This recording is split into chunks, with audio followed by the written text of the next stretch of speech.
Karen, I did not get a chance to look over all of that information. So if you do the resolution, as we emailed pursuant to attorney's review and approval. Thanks. Okay, we are out on YouTube. We are recording. Let me get Kate back in because she got knocked out.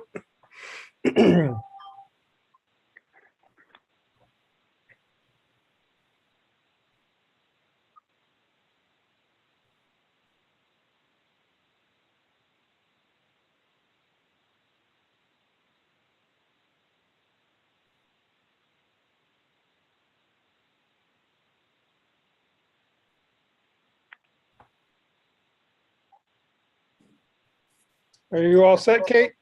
Yeah, I couldn't hear anything on my other device. Now this one's at like 50. So if you lose me again, I'll get a third device. Okay, understood. Okay, call the April 1st, 2021 Town Board meeting to order. Stand to the pledge to the flag.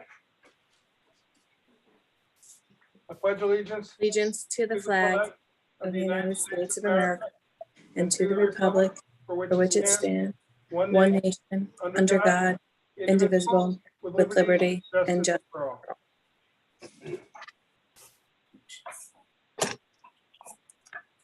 Would, do the roll call, please, Kate? Councilwoman Anowen? Here. Councilman Hagen Depew? Here. Councilman Hewitt? Here. Councilman Paddock? Here. Supervisor Baden? Here. Our first order of business is public comment. I understand, Kate, you have something to read from somebody, and then I see Mr. Kilpert has joined us. We'll see if he has anything to say. Okay, so I did receive a public comment letter today, and I was asked to email a correspondence with that, which I did email the board. I don't know if everyone received that yet or not, but that is supposed to go with this letter. The 4-year anniversary of Earth Day on Van Tyne Road off Sampsonville Road in Cohonxon remains the same. I imagine yourself living in these toxics for 4 years and feeling safe, especially the last year during COVID. Maybe the rec department and the ECC could promote a special drive-by for Earth Day this year. The tour would highlight illegal dumping, groundwater contamination, and human beings living with chemicals that will kill an insect and then move on to up the food chain. This is a present-day watershed education park on a town road. Unlike other towns with similar events, this town has continued to place blame on the DEC. The simple fact remains that the property owner is responsible for the property. The DEC isn't much different than your own strategy of promoting only good news. Sincerely, Meg Smith. And with this was the Shawangunk Journal article, Rochester toxic dumping case closed despite lack of cleanup. Okay. Mr. Kilpert, do you have anything you want to say? No, not at this point, just observing. Okay, thank you very much.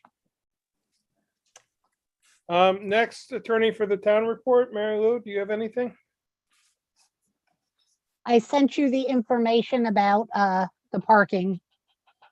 So you should all have that. And Mike, let's you and I try and figure out how to move forward with the code things now. That's, I think, ready to. You're talking about the general code. Oh, right? yeah, general code publisher. Yep. Okay. Yep. And reviewing their suggestions. Okay. Okay. Yep. Thank you. Kate, town clerk or tax collector report? Yep, I have received 2 liquor licenses, one for Hudson Valley, New York, Holding LLC, DBA Hudson Valley Resort. And the second one was for Fig and Pig Inc., Lovebird LLC. On tax collection, we have $1,484,733.79 remaining.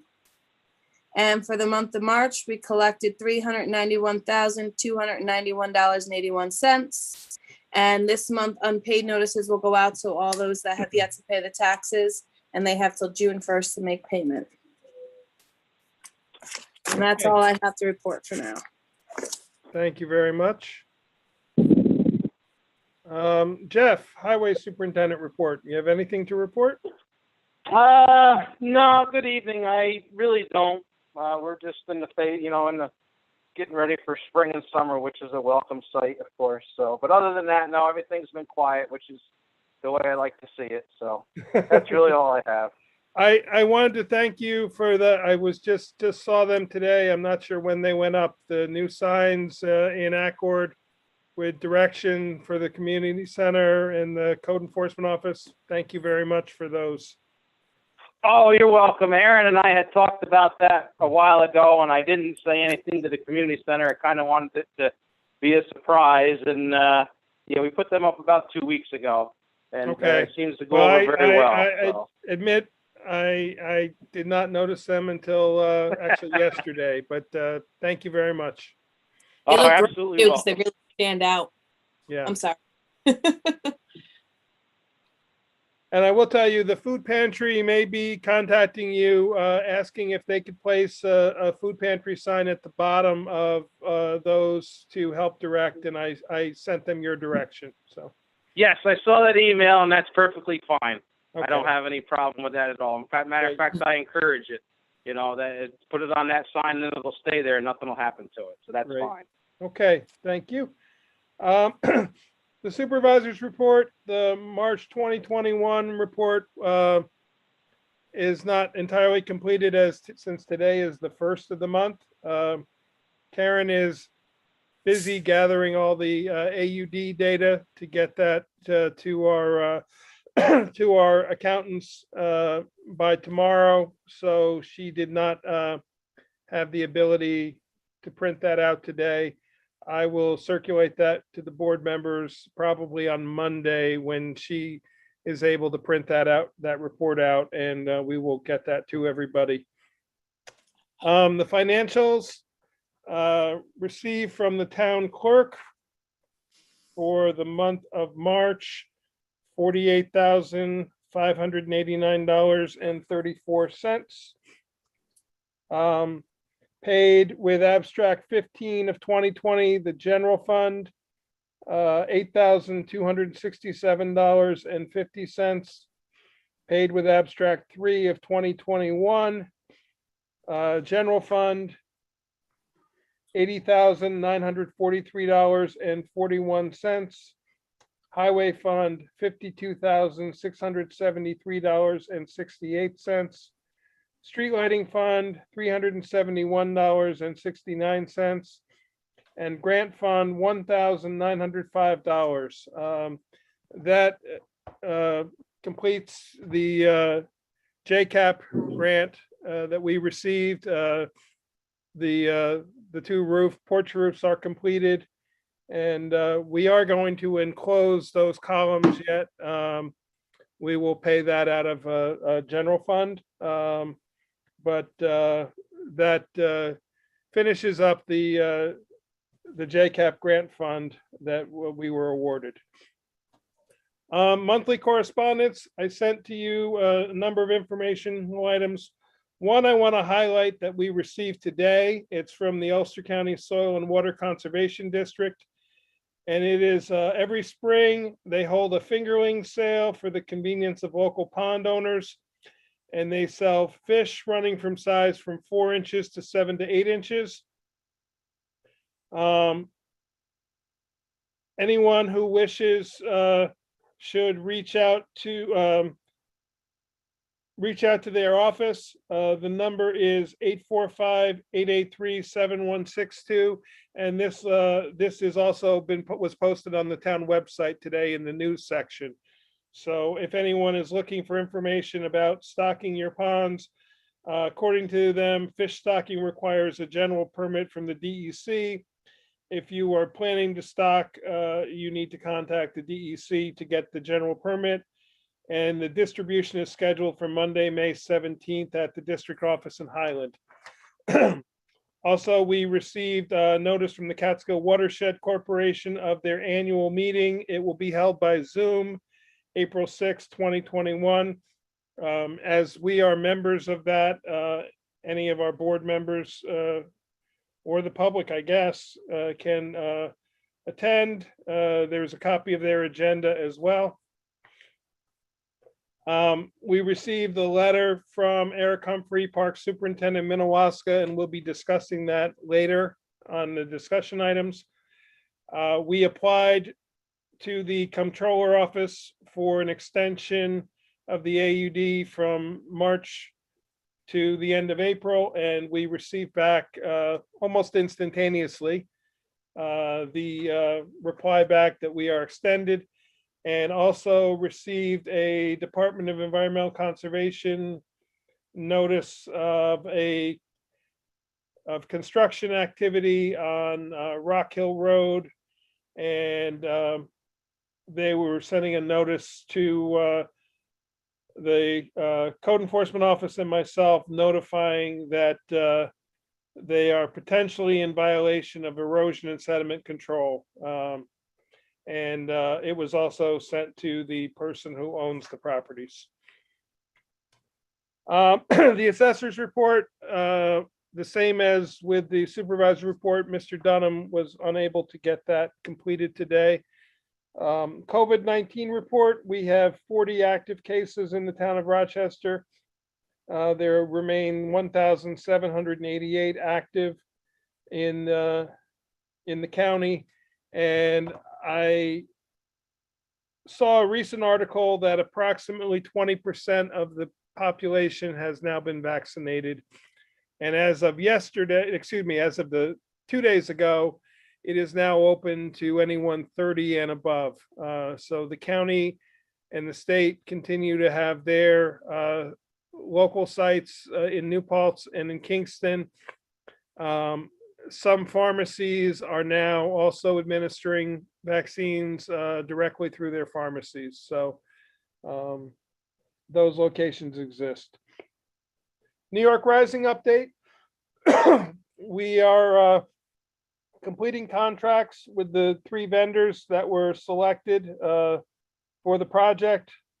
2 of them are completed. The third is in the process of being completed.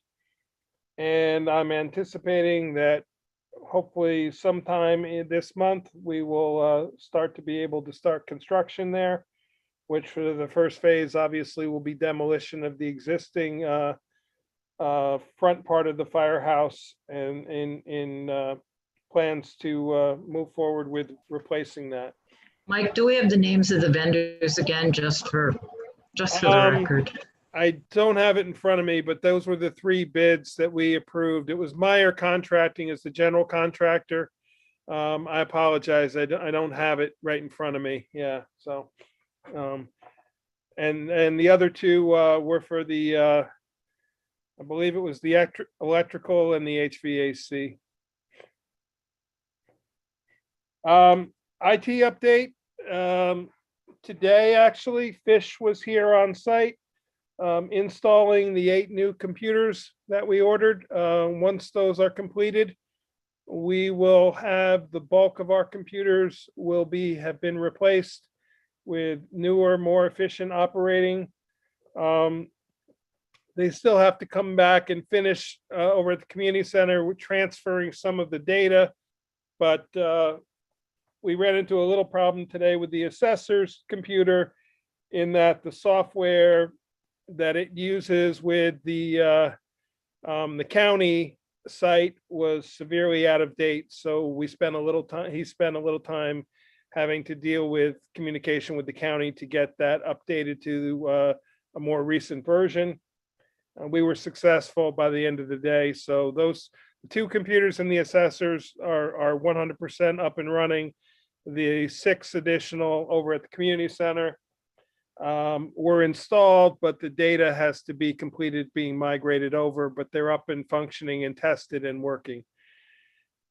Once all that is completed, we will then be working toward migrating toward the central server account. And we know that that's working because today the Code Enforcement Officer secretary was printing something, and it printed here at the town hall. So we know the network is working.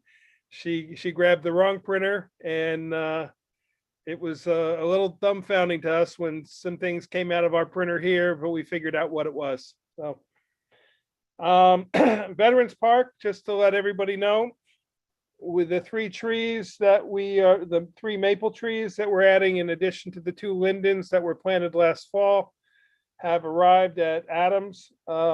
Rick Jones, who has volunteered to coordinate the planting of those, is going to get with Jeff and his crew probably the 3rd week of April. And Adams was kind enough to give us a 20% discount on those 3 trees, and also is delivering them free of charge for us. So thank you to Adams for that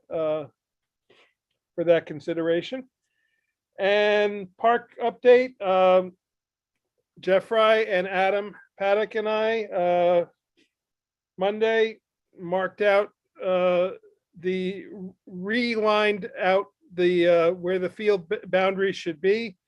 Sometime in the next week or so, Jeff will get his crew in there, and they are going to skin the infield of all the grass, level it, so we don't have the big dips that we have in there right now. Adam has gotten me pricing for new bases that will be the breakaway kind.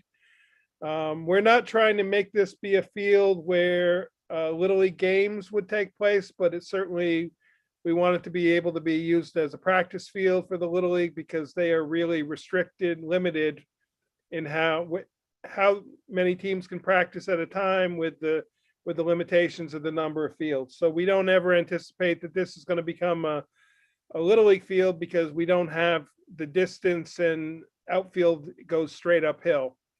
But we certainly will have a very adequate practice field. And thanks to Jeff and Adam for their help on this. We started this last year, and then when the COVID hit, everything kind of got sidetracked because Little League didn't happen for a while, and then only in a very limited manner. So we're in that process. I do have on our agenda later in discussion to talk about the playground equipment.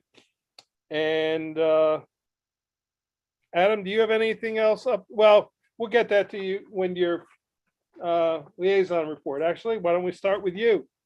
Liaison reports. Thanks, Mike. So yeah, the baseball field looked like it was marked out really well. I had correspondence with Indian Valley Little League, and wondering what the availability of it was. I said, until we get it all straightened out to for their T-ballers to practice, to use the alternate backstop, the secondary one that's there, just so that way until we get it all set, we're in good shape.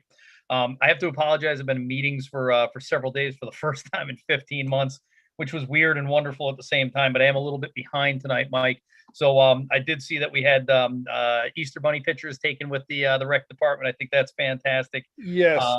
If you want to bring us up to speed on that, though, because I don't have all. Sure. There've been photos taken by appointment, and Ashley has been doing a great job of sharing those on the town's Facebook site. Saturday, they are doing the Easter Bunny is doing a drive-by of the community. I don't know that there's, Kate, you may know, is there a particular route planned, or is it just last time I asked, they had an idea, but I don't believe they had it mapped out quite yet, so I'm not 100% sure on that. But they did have a traveling scavenger hunt where you went to local businesses and you actually had to go in the business and find the egg. And if you found the egg, they gave you a sticker. And if you found the egg at each location, you went back to the community center and they gave you a basket. And my kids actually really enjoyed participating in that. We weren't expecting to do it. And it was really fun watching them run through Stewart's, looking through everything. And I thought it was really great. There were 7 businesses that participated, and they enjoyed it as well. So I thought that was really creative. Yeah, they continue to be very creative in their ways of how we can do these things during the pandemic. So Yeah. And one more thing to add to that, for the recreation and also the ECC, we will be holding Earth Day this year. Ashley will be getting out a message for signups to sign up your road, but it will be on, and I'm looking up the dates on the calendar to make sure I say this correctly. It will be April 17 and 18, Saturday and Sunday, and 24 and 25, Saturday and Sunday. Earth Day is April 22nd. So we will be doing townwide cleanup those 2 days. Anybody who wants to sign up their road for them to clean it up, contact Ashley at the rec department, and sign up your road. Then we'll provide you can pick up the bags the week before and pick up the trash, leave the bags along the roadside, and we will come along on Monday and Tuesday and collect those bags. So always appreciated. People really take a lot of pride in their areas and really step up during this. And it's always a great time to see everybody out there working. So anything else, Adam? I do have well, first, again, it was so nice to see the pictures on Facebook from the kids. But again, especially the Stange twins, who I think are taller than the Easter Bunny right now, but that's kind of cool. I noticed they didn't sit on the Easter Bunny's lap, though. Thankfully. But so no, a lot of good stuff coming down the pike too. As we look forward to spring and summer. With that said, I do have the constabulary report. It's gratefully short. 14 direct answer calls for service in the month of March. These included 8 neighbor-to-neighbor calls and quality of life complaints, 2 residential traffic complaints, Towpath Road and Whitfield Road, which seem to be the 2 roads that we get every single month. So we might want to look into that. 2 environmental complaints on Rock Hill Road and Queens Highway, 8 building department violations, and the same 27 court proceedings that remain open. During the month, complaints regarding garbage on residents' properties are up again, 2nd consecutive month. Trespasses on residents' property are up 2nd consecutive month. Complaints regarding garbage being dumped on several local roads are still ongoing and have increased. Neighbor-to-neighbor complaints have been increased again this month, all of which were diffused successfully and without further incident.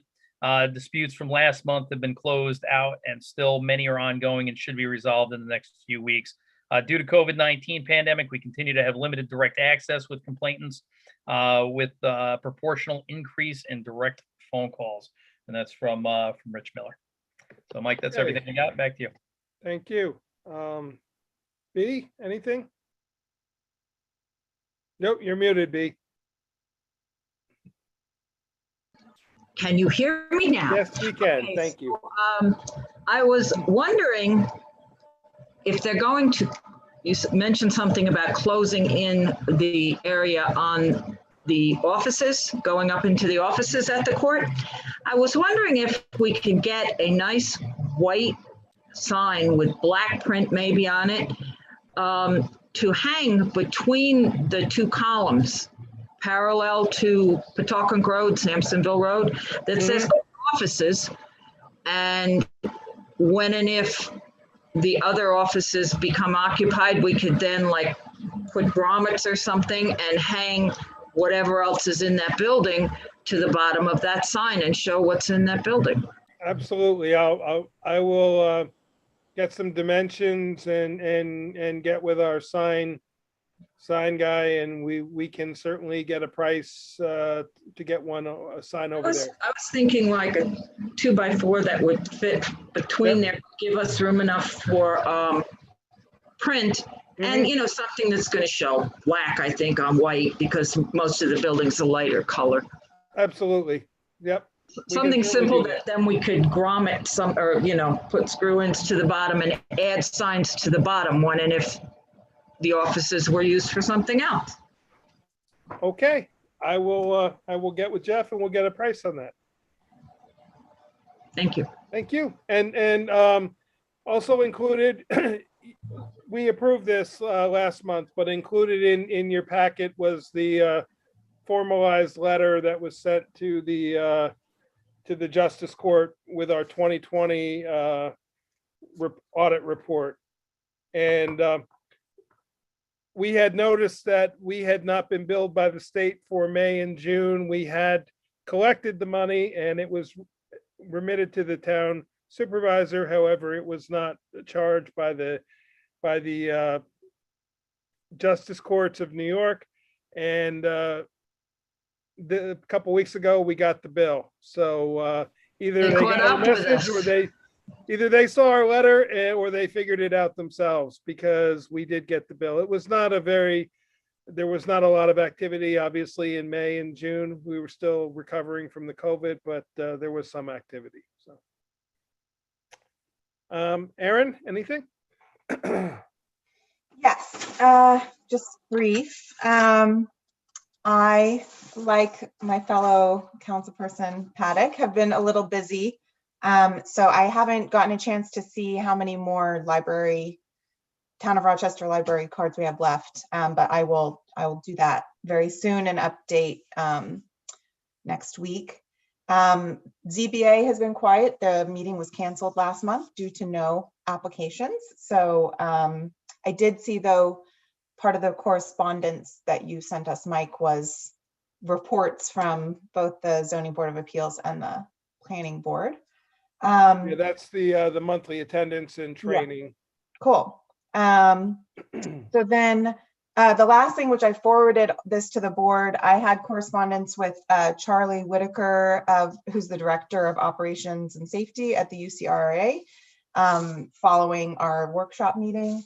And just briefly to give context to what that correspondence was just clarifying a few things that we talked about at our workshop meeting.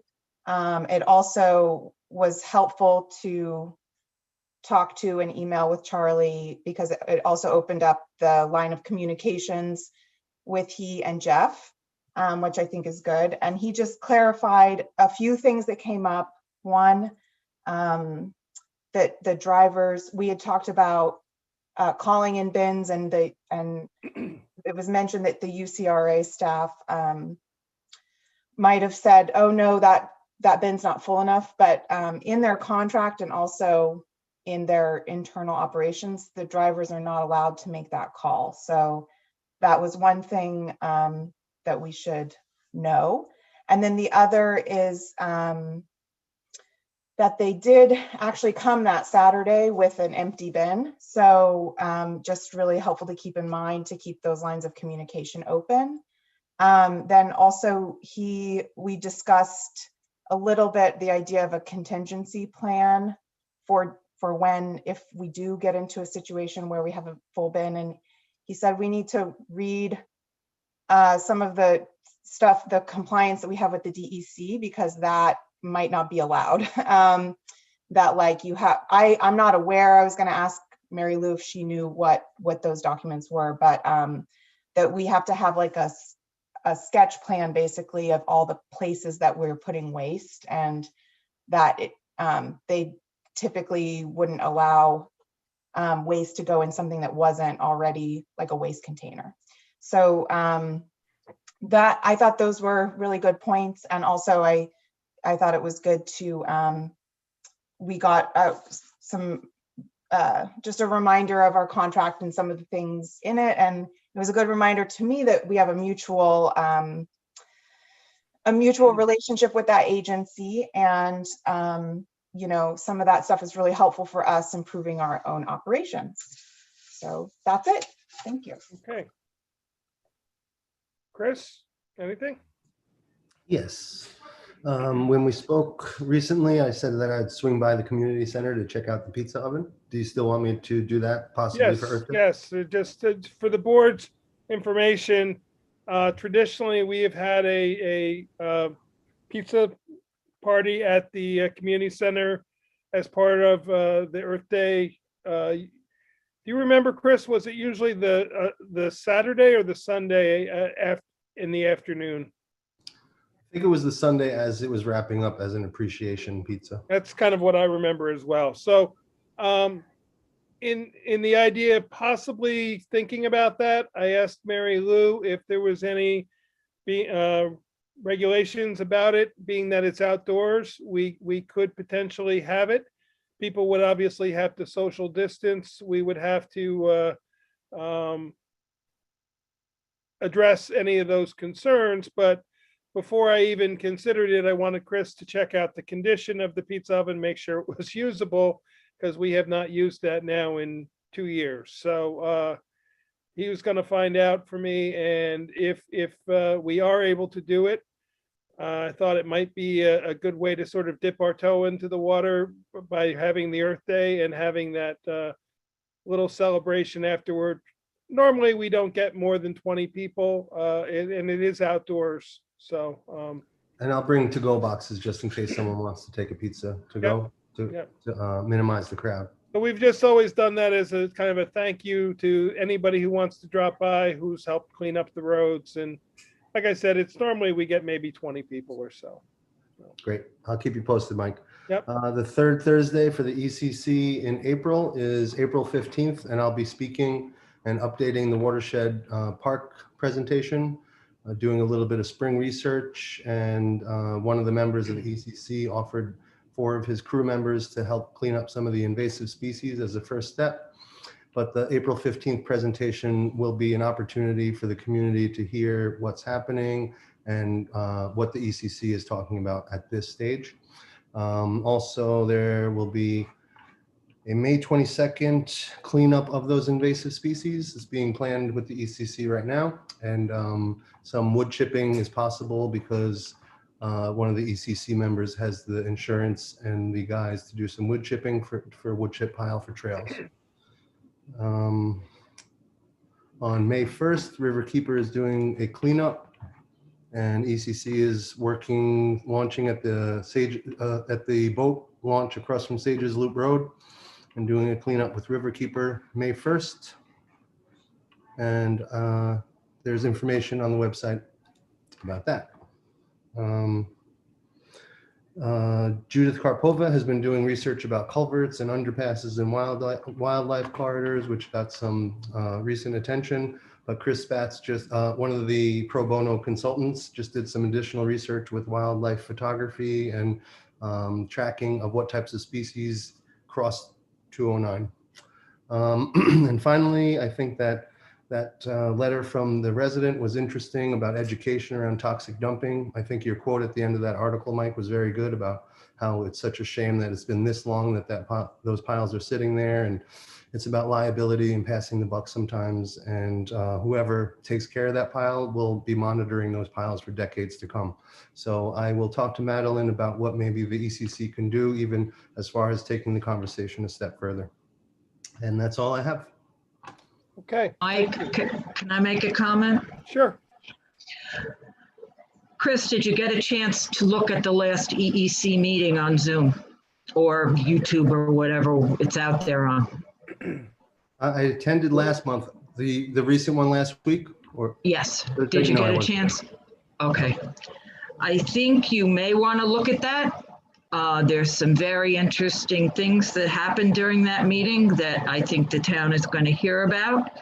And there's going to be public comment on it at some point, Chris, so I'm letting you know up front. And if I listened correctly to that meeting, it's not just that they're going to go in there. I think that you need to look at different places, the DEC and Mr. Davis, before you go in there and start digging and removing. There's no and digging. setting up trails. There's no digging or removing, but some of the limbs or down debris might be cleaned up just to make it easier to do the taping and rough sketching of potential trails. But that's a good idea, B. Thank you. I'm just thinking ahead. If you should in any way kick anything into that stream, you might be in violation. Thank you. Anyone else? Thanks. No, couple of other updates. The Historic Preservation Commission continues to move forward on plans to have a rail trail art day. That would be June 5th in recognition of National Trails Day, which is that day. Jeff Fry and his crew were able to get the ash trees cut to about 6 to 8 feet, as we had. These were the dead ash trees along the rail trail section between Town Hall and the Berm Road entrance. And they have been now cut to about 6 to 8 feet. Ded Medenbach is gathering artists who wish to create art with those stumps. At Mary Lou's request, I reached out to our insurance agent. There is no issue with with us doing that type of thing. However, it was recommended that there not be any chainsawing while the public is present, just because of potential of flying wood chips. And so I did relay that to Deb Medenbach, that they would have to do the work either in off hours. Certainly it was clarified that they could be working with hand saws, chisels, things like that. So they could be working on them while the public was in view.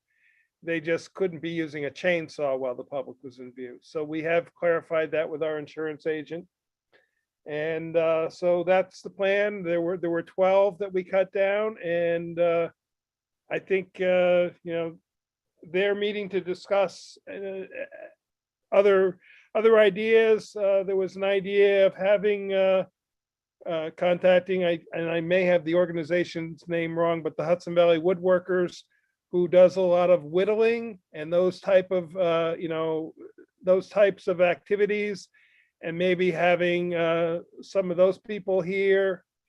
So we're hoping to really, hopefully by then we can, being that again that it's outdoors, we are not as limited. As long as people social distance and are properly masked, we should be okay. So we're looking forward to a great event that day and to help celebrate the trails and the D&H Canal. And that's pretty much all I have. Any town board members have any items they want to bring up? Erin. I have one thing, which is a small thing. I'm really looking forward to the day when we can meet in person again. And at our last meeting, I realized there was a few times where I feel like a few of us started talking all at once, and I apologize to anyone that I interrupted or talked on. So Mike, I was just gonna ask if that's happening, if we're having like a more lively discussion and I use the raise the hand feature, will you be able to see that? Yes. Okay? I think I'm gonna start using that so that I don't Okay. interrupt anyone. If it feels like that, if that's okay with you, I just wanted to make sure that didn't. No, that is fine. No, I can definitely see it. Actually, I think everybody can see it. So. Okay, cool. Okay. Yeah. And while you were speaking, I thought of one other thing. Madeline and I met on Monday with the students. There's Adam raising his hand to show us. Met with the students from Bard College, who have been organized by Europa McGovern, the Department, Ulster County Department of the Environment.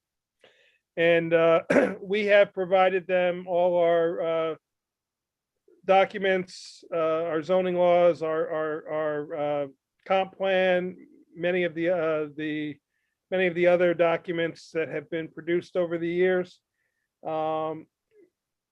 We are working there. There's a team of 3 students working on Rochester, and it was very exciting. They were so excited. They came here and walked our rail trail to get a feel for the community. One of them is a local, has been a local resident his whole life.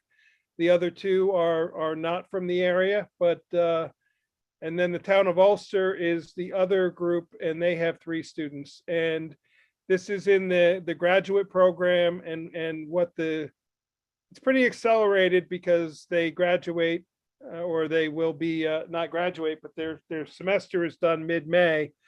But they are going to be reviewing our codes and just the goal is through the Climate Smart Community program, and just a review from an environmental standpoint and to make recommendations to us. There is no cost to the town. It's a learning experience for the students to get to work with the municipality. The county put this program into place, and these 6 students are getting hands-on experience of how to deal with the community, because this is what eventually their goal is to do with their lives, is to be working in these fields. So, and there are many people in the business in the area who came out of this program. March Gallagher, our county comptroller, was a graduate of this program. So many people are taking these kind of courses. So it's kind of a pleasure to be able to work with them. And I just wanted to keep you up to date on. We met with them on Monday by Zoom to do a bit of an introduction. And we'll be meeting, Madeline and I'll be meeting with them next Monday, after which they're going to take a couple weeks to review everything with their professor. And then they'll come back to us with some more questions. And ultimately, they'll be coming to make a report either to us or the ECC, or a combination of, sometime in May. So, okay. I Anybody have a else? stupid question. Where is the little hand? Where do I find it? Oh, if you click on the Reactions. That's where it's. reactions down at the bottom. Yep. Oh, the one, there's also, if you open if you click on the participants, if your Yeah, participant you can do it there panel is too. open, If you You click can- on the 3 dots next to your name, yeah, there's like a raise hand there, but then, or down on the bottom, the participants, okay, but down in the bottom in the reactions B, if you click on that, it's not just to raise a hand, you can do a thumbs up. There's a number of them you can do. I only have a thumbs up and a hooray.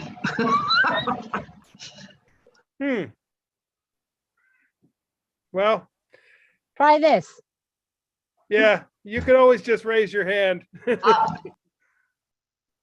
So, well, we will try to make sure we don't talk over each other, so we get to that situation. I do have a question though. Do we have to, as a town board, approve what the EEC is doing, or they just go do this? Because I know we had finished phase 1 of the park, Mhm. but we've never gone on to any other phases. I was expecting to hear something that would follow phase 1 to phase 2 to whatever. And that hasn't happened. During our budgeting process, we discussed the line item to move forward this year, and we are moving into phase 2 right now. The April 15th presentation is the presentation moving into phase 2, and I will keep you posted on that. Yeah, because there's no expenditure of funds for what they're doing. It's no different than any other volunteer group, and they're covered because there are volunteers. They're covered under our insurance. So I didn't think it needed any board approval for them to go in and start doing some work there. It's kind of no different than when Steve Rice and the trails people would go do work on the trails, on the rail trail. They were already established though. This is a new project. And, Yeah. and the reason I'm asking this is I get the feeling that we might be left out. And I know that we have asked that contiguous landowners be notified, and I don't think landowners have been notified, have they? Were there ever letters that went out to the contiguous? If the ECC is undertaking a project, it actually should come to the board for approval, because they don't have the power to make that decision. I mean, Okay. it may very well be something that you'll just, approve without a whole lot of question. It's Okay. great that we have them to do this background work, but them, just like, unless they have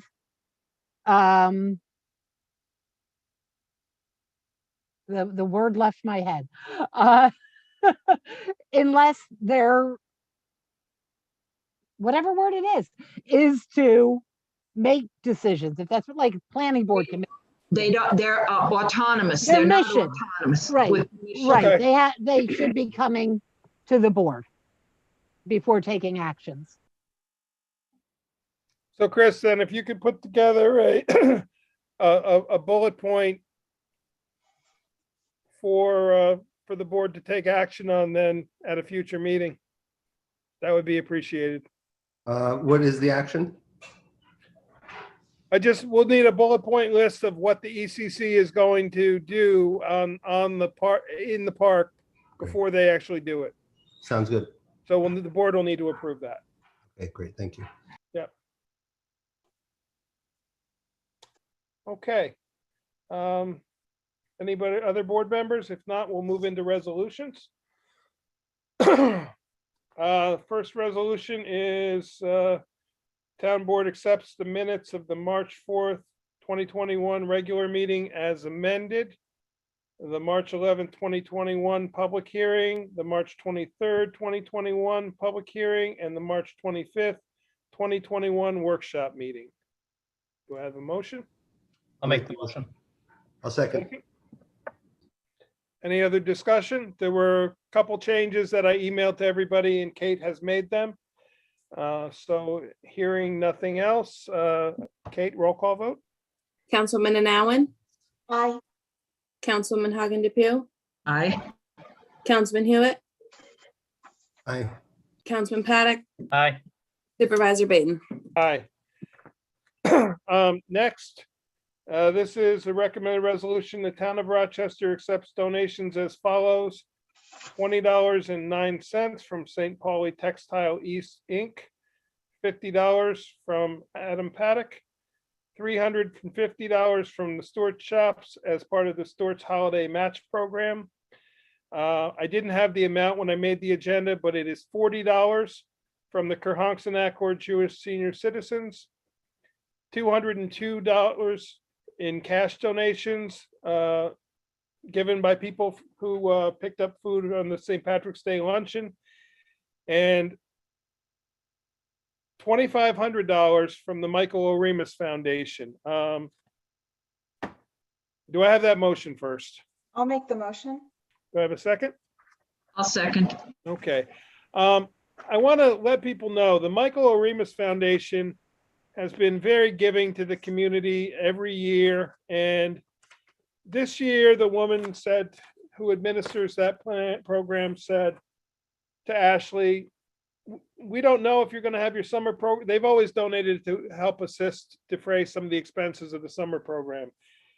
She said, we don't know if you're going to do the summer program or not, but we are making that donation. And I just really, Ashley has written them a very nice thank you note, but I just really, from the board and from the town, want to say thank you for the continued sponsorship that they have done for us as a community. It is very helpful in helping us fund our summer programs, and we really appreciate that every year. Regarding the Stewarts, I'm not going to read the whole letter. I emailed it to the board, but they collect and match donations from Thanksgiving till Christmas. They've done this every year since 1986. And half of the enclosed check that they are providing comes from their customers. They received 1,752 applications requesting almost $5 million. And they had $1.88 million to donate. And so we really thank Stewarts. They are a business that give back to the community, to their local communities. This is the second year. And they just need to say thank you to them every year for the assistance, whether it's for the Little League having signups in their parking lot, or the Girl Scouts selling cookies or whatever. They are a great partner to the community. So that being said, I'd ask for a roll call vote, Kate. Councilman Anawen, Aye. Councilman Hagen Depot, Aye. Councilman Hewitt, Aye. Councilman Paddock, Aye. Supervisor Baden. Aye. Kate, the next resolution, Stephen Lopez, did he do his? Okay. So this is for a reappointment, the town board reappointment Stephen Lopez to the Recreation Commission as per his original 2020 resolution appointment terms. Do I have that motion? I'll make the motion. Do I have a second? I'll second it. Okay. Discussion. How long do we usually allow this? Well, in the past, this is the second month now. We had to redo it last month and now again. We haven't heard anything back from him. He initially showed a lot of interest. I know Kate has reached out to him, so do you want to do this motion and then we'll reach out to him, and if he doesn't do it this month, then we move on? Mike, I'd like to see his name removed. I mean, we can't keep holding this up. Other people, it'll just set a precedent to allow other people not to come get sworn in. Okay. I mean, and put out the appointment, looking for a new appointee. Yeah, well, we have more than one opening in that. This was an ongoing thing. So we could just choose not to consider this resolution. So he does have actually 4 more days because he was appointed March 4th. So he does have 4 more days. So if we don't do this renewal, I will email him again and just remind him that he has until March 4th to do this. Okay, so I think the 4th is, Oh, the 4th is Sunday. You're right. Well, in that case, we would extend him the courtesy of till the 5th. So I could withdraw the motion if that's what the board would like. well, we could just take no action. We could just should we just withdraw it, Mary Lou, or what's the best way to handle it? You can withdraw it, you can table it, you can vote it down. Okay.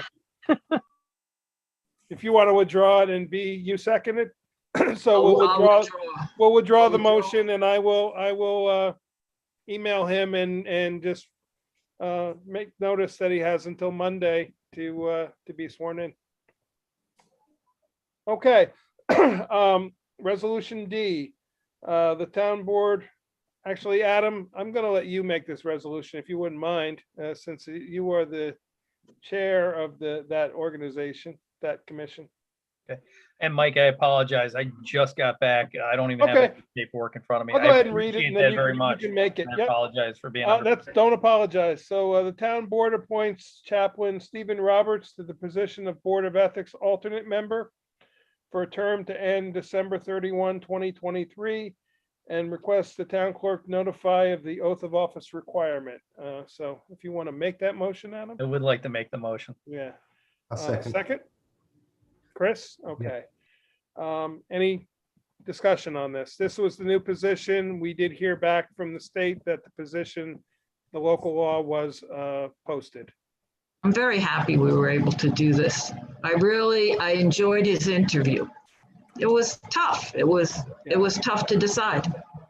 And I will say, Chaplain Roberts was, when I notified him that we were moving forward this direction, was very appreciative and was very willing to step into this role. So, okay, roll call vote. Councilwoman Allen, Aye. Hagen DePew, Aye. Councilman Hewitt, Aye. Councilman Paddock, Aye. Supervisor Baden. Aye. Next is the zoning board of appeals appointment. The town board appoints Isabel Vinton to the position of zoning board of appeals alternate member for a term to end December 31, 2022, and requests the town clerk notify of the oath of office requirement. I'll make that motion. Okay, do I have a second? I'll second. Okay. Any discussion? I think she did a very good interview and will be a very worthwhile addition. Roll call vote? Councilwoman Allen, Aye. Councilwoman Hagen DePew, Aye. Councilman Hewitt, Aye. Councilman Paddock, Aye. Supervisor Baden. Aye. Okay, the next two resolutions involving our transfer station, and then there are some additional resolutions I sent out that we'll also do after those two for the transfer station. So the first is effective April 19, 2021. The town board hereby changes the transfer station days of operation open to the public to be Tuesday, Thursday, Friday, and Saturday for the hours 7:30 a.m. until 4 p.m., with no new vehicles allowed to enter after 3:45 p.m. Aaron, I think you should make that if you want. I'll make that motion. Yeah, I'll second it. Any discussion? And Jeff, please feel free to chime in on the discussion because this is your department. If I can ask the question, what happened to the Thursday being the later day for summer? Do you want to address that, Jeff?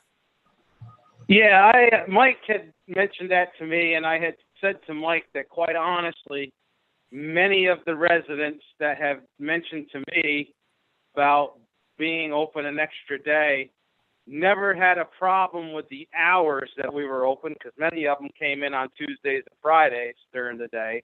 They were more concerned with an extra day of being open. Never really mentioned the fact of being open later hours. I would like to see us open up on a Thursday, 7:30 to 4. Let's try it and see how it goes, and then we could go from there. I would hate to adjust the hours, and then it's going to take half the summer for people to first of all, it's going to take them a while to adjust to the fact that we're actually open on a Thursday. I don't want to throw in some different hours where everybody's sitting there twiddling their thumbs. And like I said, most of what was mentioned to me from residents is actually just an extra day, not really any adjustment in the hours. This day will be all year? It won't just be seasonal? Oh, no, I was planning on all year if it works out. If it looks like it's going to work, I would love to see all year.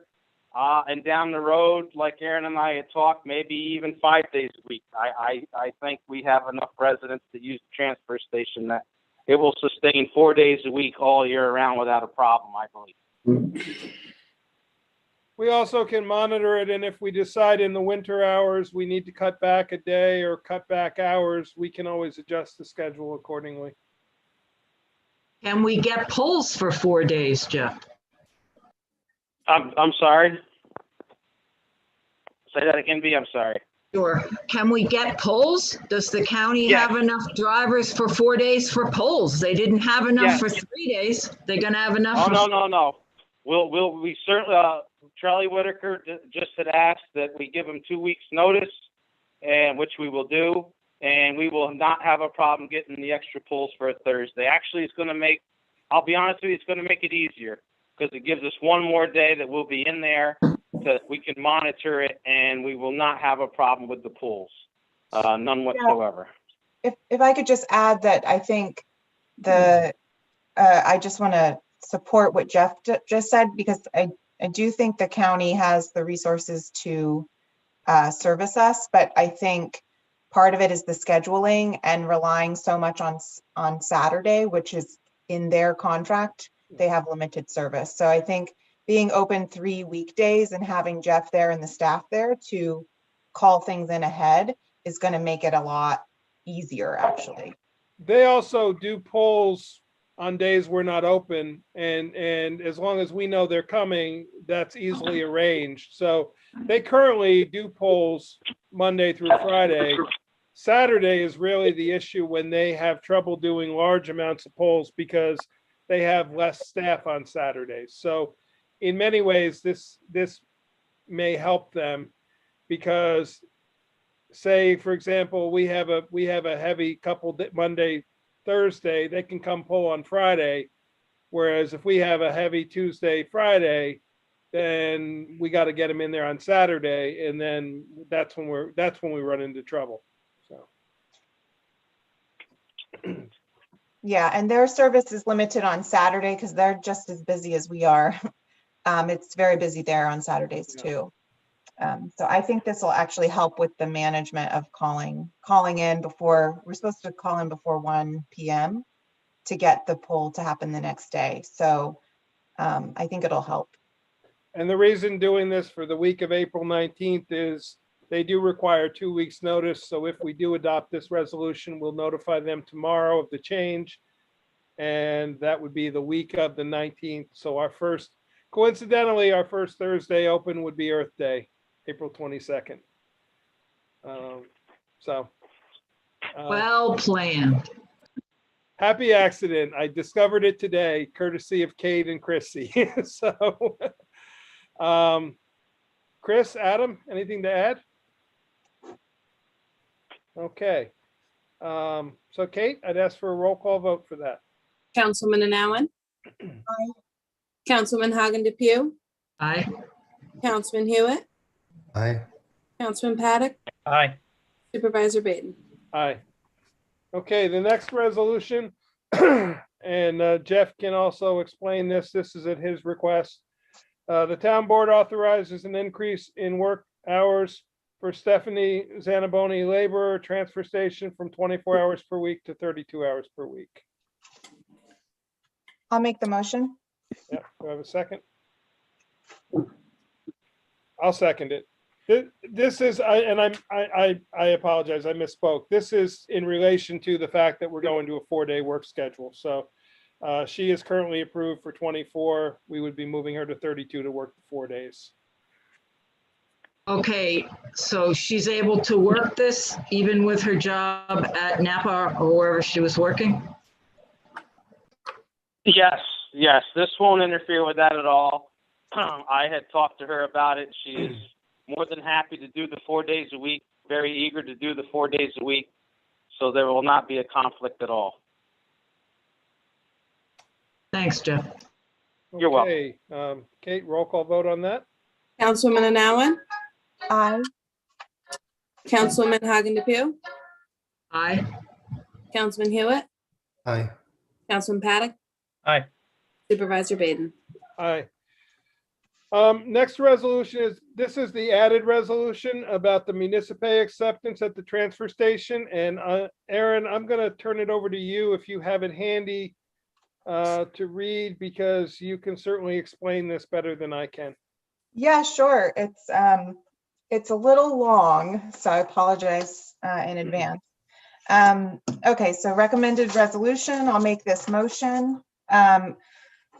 Whereas after review by the town attorney, resolution 83-2015 adopted July 2nd, 2015, the town of Rochester Town Board entered into contract with Municipay with no setup fees, monthly fees, or processing fees assessed to the municipality. Whereas Municipay is an electronic payment processing solution designed specifically for government, education, and utility industries. Whereas Municipay allows municipalities to accept credit cards and pass the credit card processing fee along to the individual choosing to pay via credit card in person.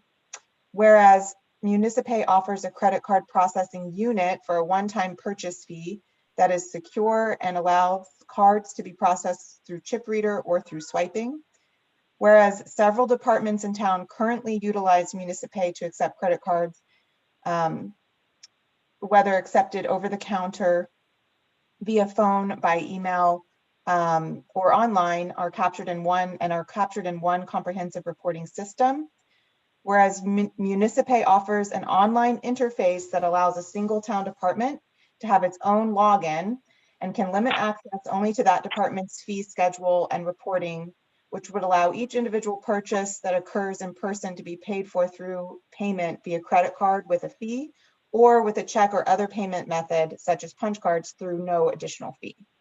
Whereas the town of Rochester transfer station handles a significant volume of in-person transactions and payments and currently generates the data for all daily reports by pen and paper, whereas the reports of transactions occurring at the transfer station would be available to be viewed electronically by authorized users such as the town clerk.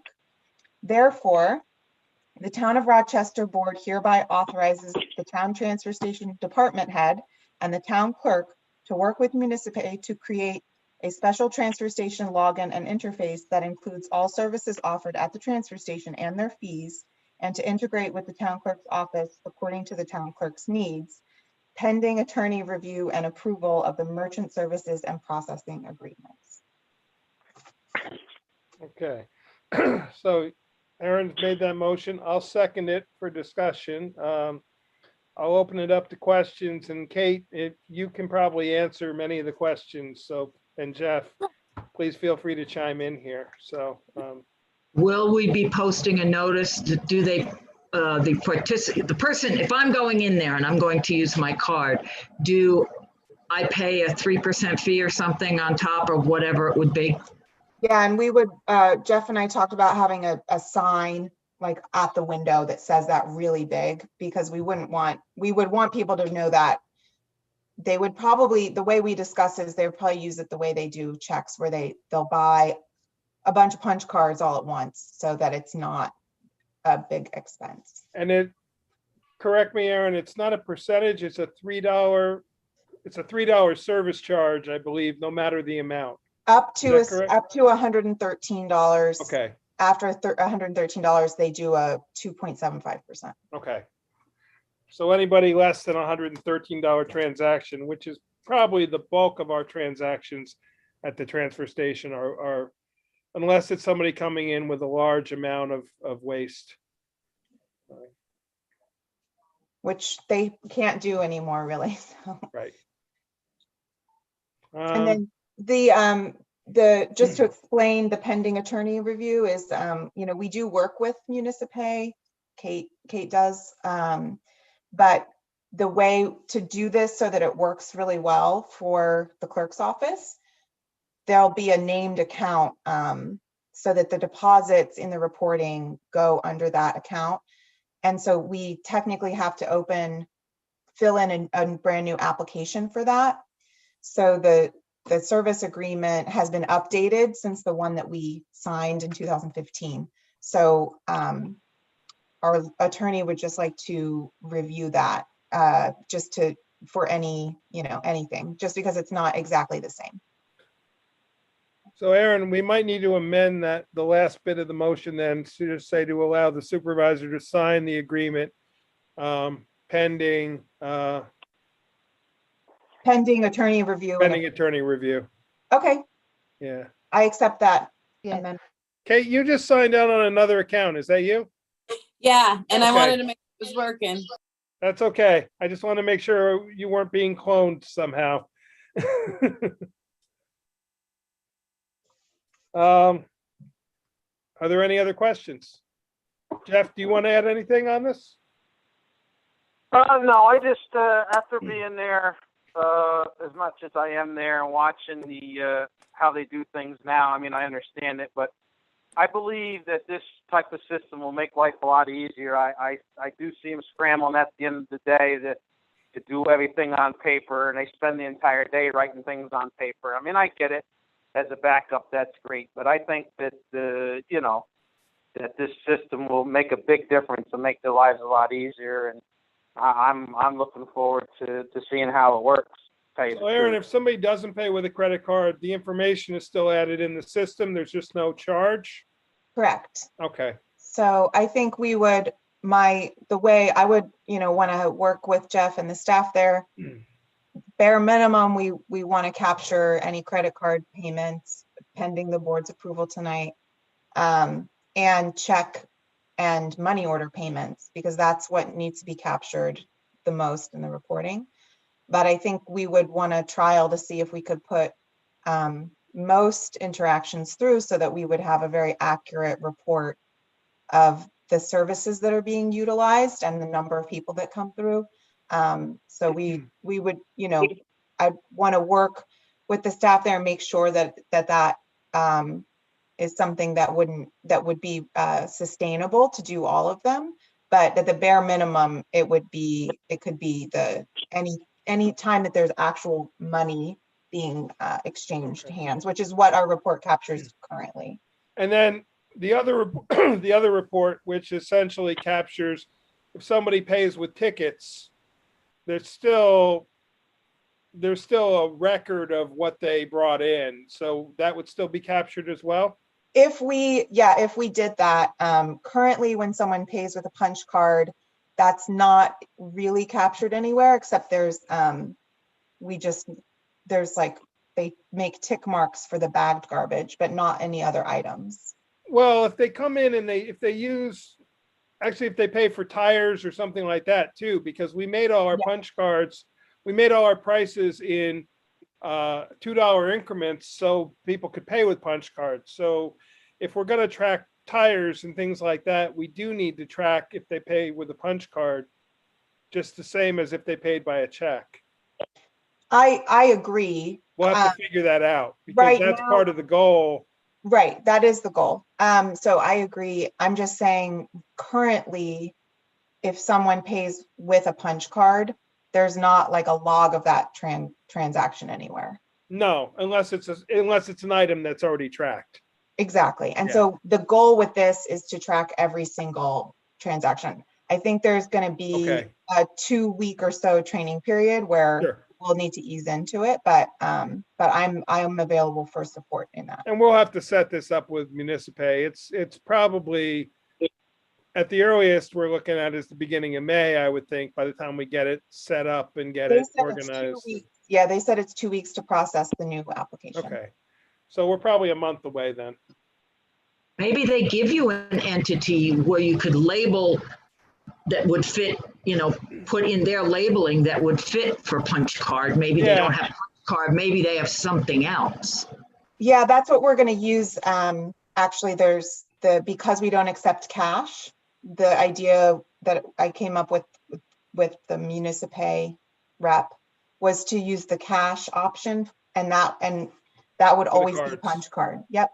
And then check would be check, and then when someone pays with a credit card, be credit card. So if they pay $4 worth with a punch card, it just gets entered in like it was $4 cash, but we know cash is punch card. Correct. Oh, perfect. Yeah. As long as it sounds like you've already thought about it, that's great. Yeah. Okay, any other questions? If not, Kate, I'd ask for the roll call vote. Councilwoman Anowen, Aye. Councilwoman Hagen DePew, I, Councilman Hewitt, Aye. Councilman Paddock. Aye. Supervisor Baden. Aye. Okay, next resolution that we're adding, and so I'm making this in light of these changes. So upon recommendation of the transfer station department head, the Town of Rochester Town Board authorizes the town supervisor to increase the rate of pay for the 2 employees currently designated as laborer transfer station from $15 per hour to $15.50 per hour, effective April 19, 2021. I'll make that motion. Oh, Mary Lou's raising her hand. It's all right. I had a question for Kate. I'm just gonna send it to her in the chat. Okay. Gotcha. So, so I'm making that motion. Do we have a second? Was there a Second. second? Okay. Who's that in? Yeah. My reasoning on this is for twofold. One is we are making this closer toward a full-time job.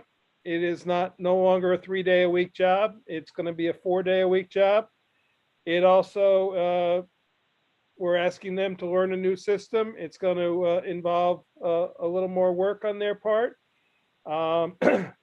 We traditionally have paid this on a very low rate. Even at this rate, they will still be the lowest paid employees in the town. But I think it's an acknowledgement, the fact that we're asking them to do a little bit more challenging work. And I just think it's doable, because bear in mind that we're talking about having 3 laborers there, not an operator and 2 laborers. So we do have the budget for this to be able to do this. So any thoughts or questions on it? my suggestion is let's wait to see how they do before you give them a raise. You've got one guy there that didn't show up for a short amount of time. The new young lady has only been there, what, 2 months maybe? Why don't we wait a little bit? Let's see how they do before you reward them. Let's see how they do. Any other thoughts? Well, I think that they deserve some sort of a raise now. I mean, I've been over there every day they've been open, and I think that they have, you know, one individual has come a long ways, I believe. Of course, Stephanie's got more training to do, but I think to add this extra training on, I really don't see, like Mike said, they're the lowest paid in the town, and I really don't see a reason why they can't get a little extra money. I mean, I'm over there, and they're working, and they're doing what they need to do, and I'm satisfied with the work that they're doing. Of course, you know, they're willing to go the extra day a week. They're willing to try this new system out, and I believe that they should be rewarded for it. Down the road, maybe we could find a reason to give them a raise again, but I really don't see where 50 cents is really going to break the town anywhere. We can't really try to give them something now to try to reward them a little bit. That's my feeling from somebody that's over there working with them on the days that the transfer station's open. If I recall correctly, during budget season, we gave them, what, a $250 raise? Mr. Barringer worked there all those years for $12, and there was no indication to get him a raise, and he was out there all the time. I'm sorry, I don't see the need yet for the 50 cents. I want to see some proof of work before I approve 50 cents, even though it is just 50 cents. I've had, and Jeff, I know you have too, you've had to work for every 50 cents you got. Let's see how they do before we reward them.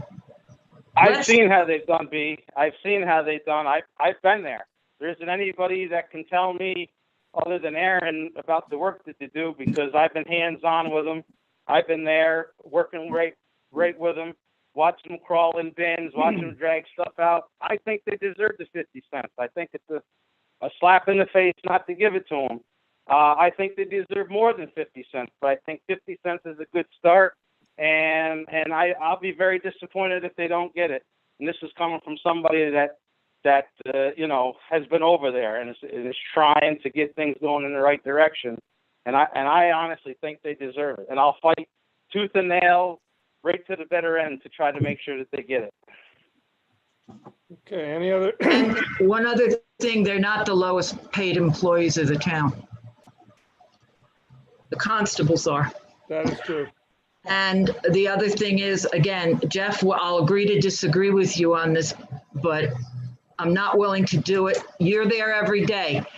I know that I've had people call me and ask me why there's junk on the ground when they go to take their garbage. Where's the person to help the little old lady get her garbage to the bin? Everybody's been in the building. When I don't hear that anymore, I'll be happy to give them 50 cents. When I stop hearing that, I'll be happy to give them 50 cents. Well, I've been over there. There's a difference between getting calls from people and being over there. And unfortunately, when there's only 3 of them, sometimes maybe only 2 of them, including myself, we just can't get to everybody. But I have witnessed them helping people. I have helped people. Unfortunately, we don't get to everybody. Sometimes we don't get to clean up everything we need to clean up. Sometimes we do that at the end of the day. Sometimes we do it in the morning. But I have been over there, and I have witnessed what goes on. And like I said, I'm going to fight it because I think they deserve the 50 cents. And that's my thinking. Okay. I applaud you as their department head, but I will agree to disagree with you at this time. Okay, any other board members have any? If not, Kate, we'll do a roll call vote. I would hope that this small raise would help give them more pride in their position, and I think that it makes sense. Thanks, Mike. Thank you. And I would say that one of the way that I was thinking of this and the way I talked about it with Jeff is that he's giving these laborers very more defined roles within the labor position, where they have a list of duties that they are responsible for in the day, which allows Jeff to manage them more specifically, but also gives an accountability structure that wasn't as clear before.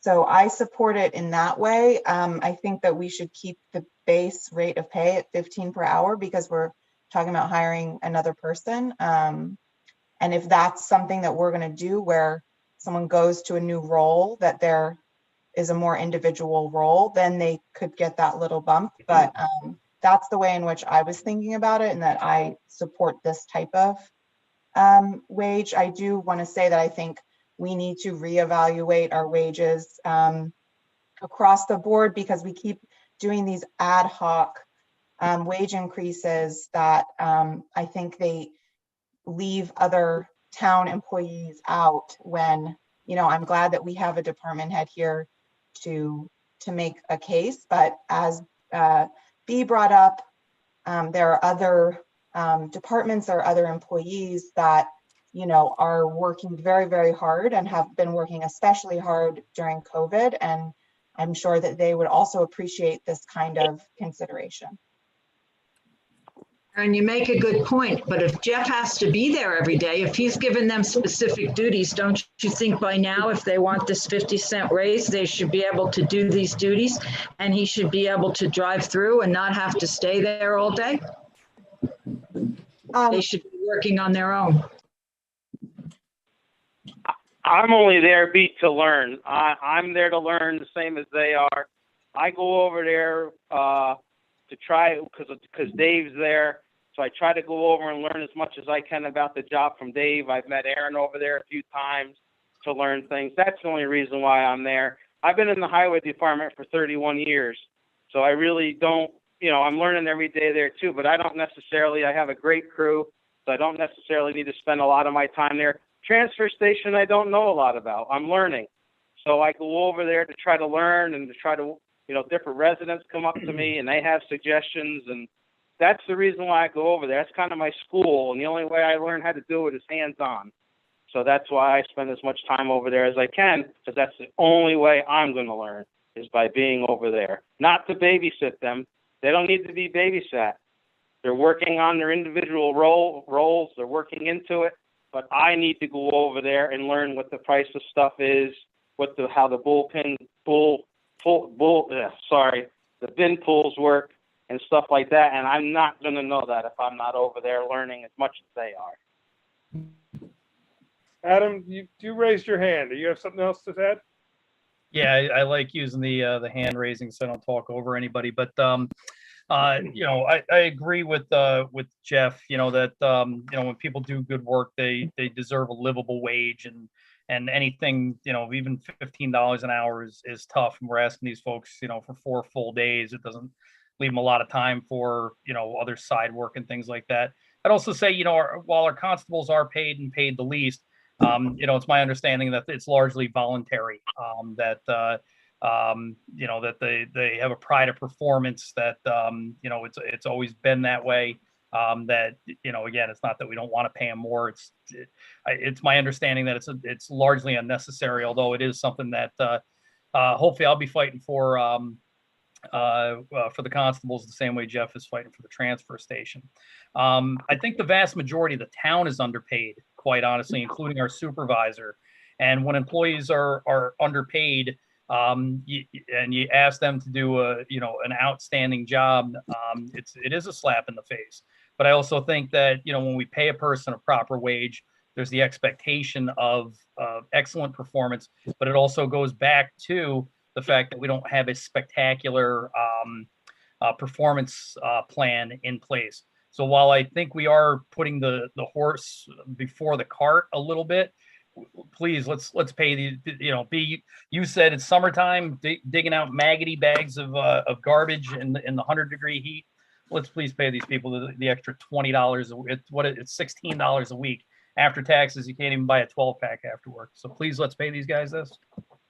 As soon as they give people on Social Security 50 cents more an hour, I'll be happy to give these people that, because that's what's happening. Taxpayers, everybody wants more money. Of course they do, but how much can the town sustain for what they're getting? I say let these people train a little more. Let them get this new municipay under their belt for a couple months, a 3-month, a 90-day trial period, and ask me again. Well, the only reason Jeff came to me with this idea I support it because we're now asking them to work 4 days a week. When they were working 3 days a week, they could, it really truly was a part-time job. It was 24 hours a week. We're now asking them to work 32 hours a week on a regular basis. It is different than the constables in that the constables work on an as needed, as available basis. They're not required to show up. If they aren't available, they tell us I'm not available and they don't show up. These people are committing now to being there 32 hours a week. And that's the biggest reason why I feel we should be giving them this 50 cents an hour raise. And I will tell you, Jeff asked for $1 and I said, let's start with 50. So. Well, I don't know that you can compare transfer station workers to constables, number one. The training is much, much more intense for an officer. I'm For a not disputing the constable. training, I'm disputing the availability for the town because these people are committing to 4 days a week. They will be there every single day. If our constables are going to commit to a regular schedule that they are available, I would happily consider paying them a different rate of pay. But as long as it's treated as a when they're available, when we need them basis, Adam is somewhat right. It is somewhat a voluntary thing right now. If we don't have coverage, we don't have coverage. And if we want to go to that, then I would absolutely support paying them more money. But right now, the way it's designed and the way it has been designed, this is a different story. These people are committing. If they don't show up for work, they are written up. So I think we've talked it through enough. I think everybody's opinions has been made. So I guess, Kate, I'd ask you to call the roll call vote. Councilman Hanawan, Aye. Councilwoman Hagen DePew, No, Councilman Hewitt, Aye. Councilman Paddock, Enthusiastically, yes. Supervisor Baden. Aye. Okay, moving back to the regular agenda. This is an authorization to work additional hours.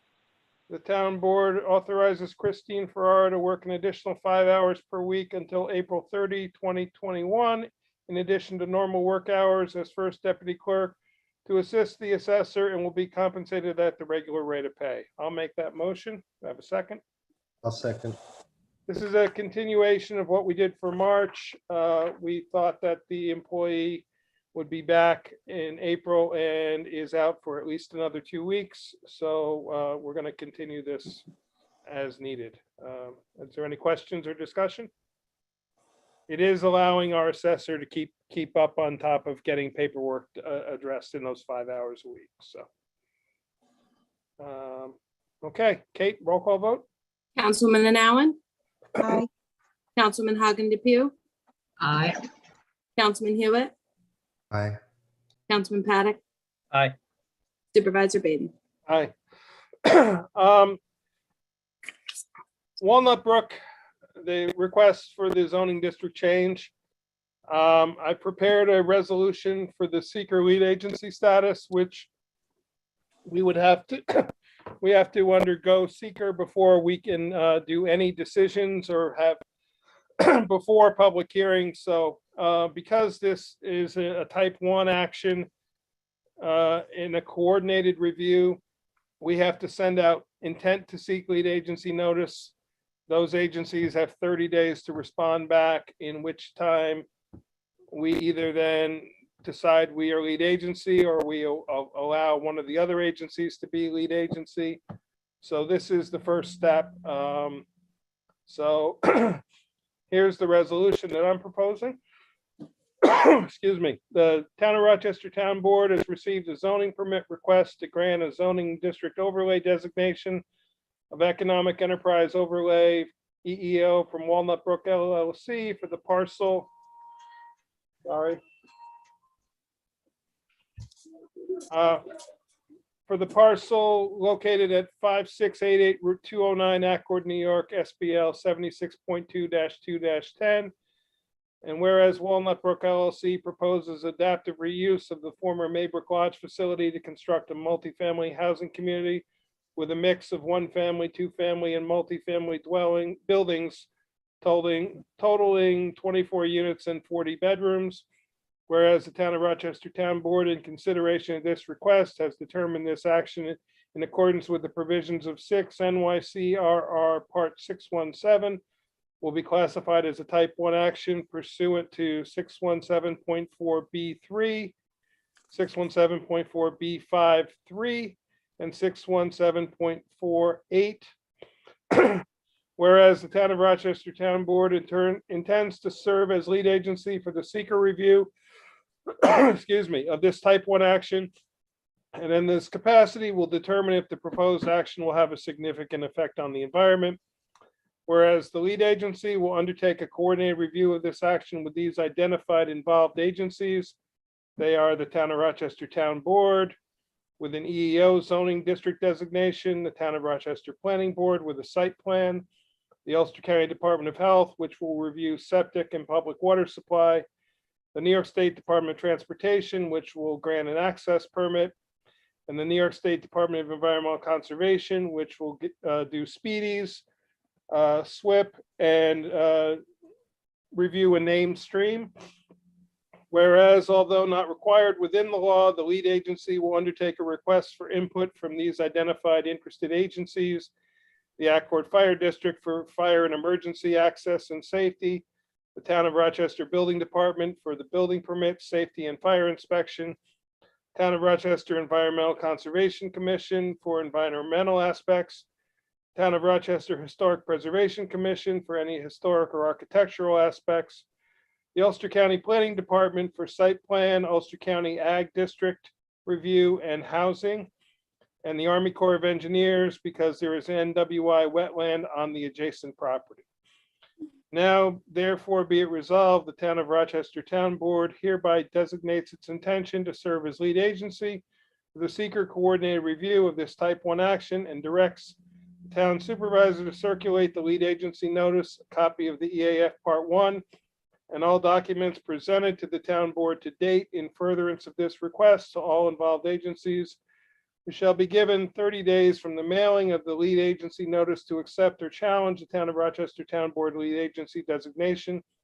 Additionally, all involved and interested agencies shall be requested to provide any information they believe may be pertinent to the review of the request for zoning district change. I'll make that motion. Do I have a second?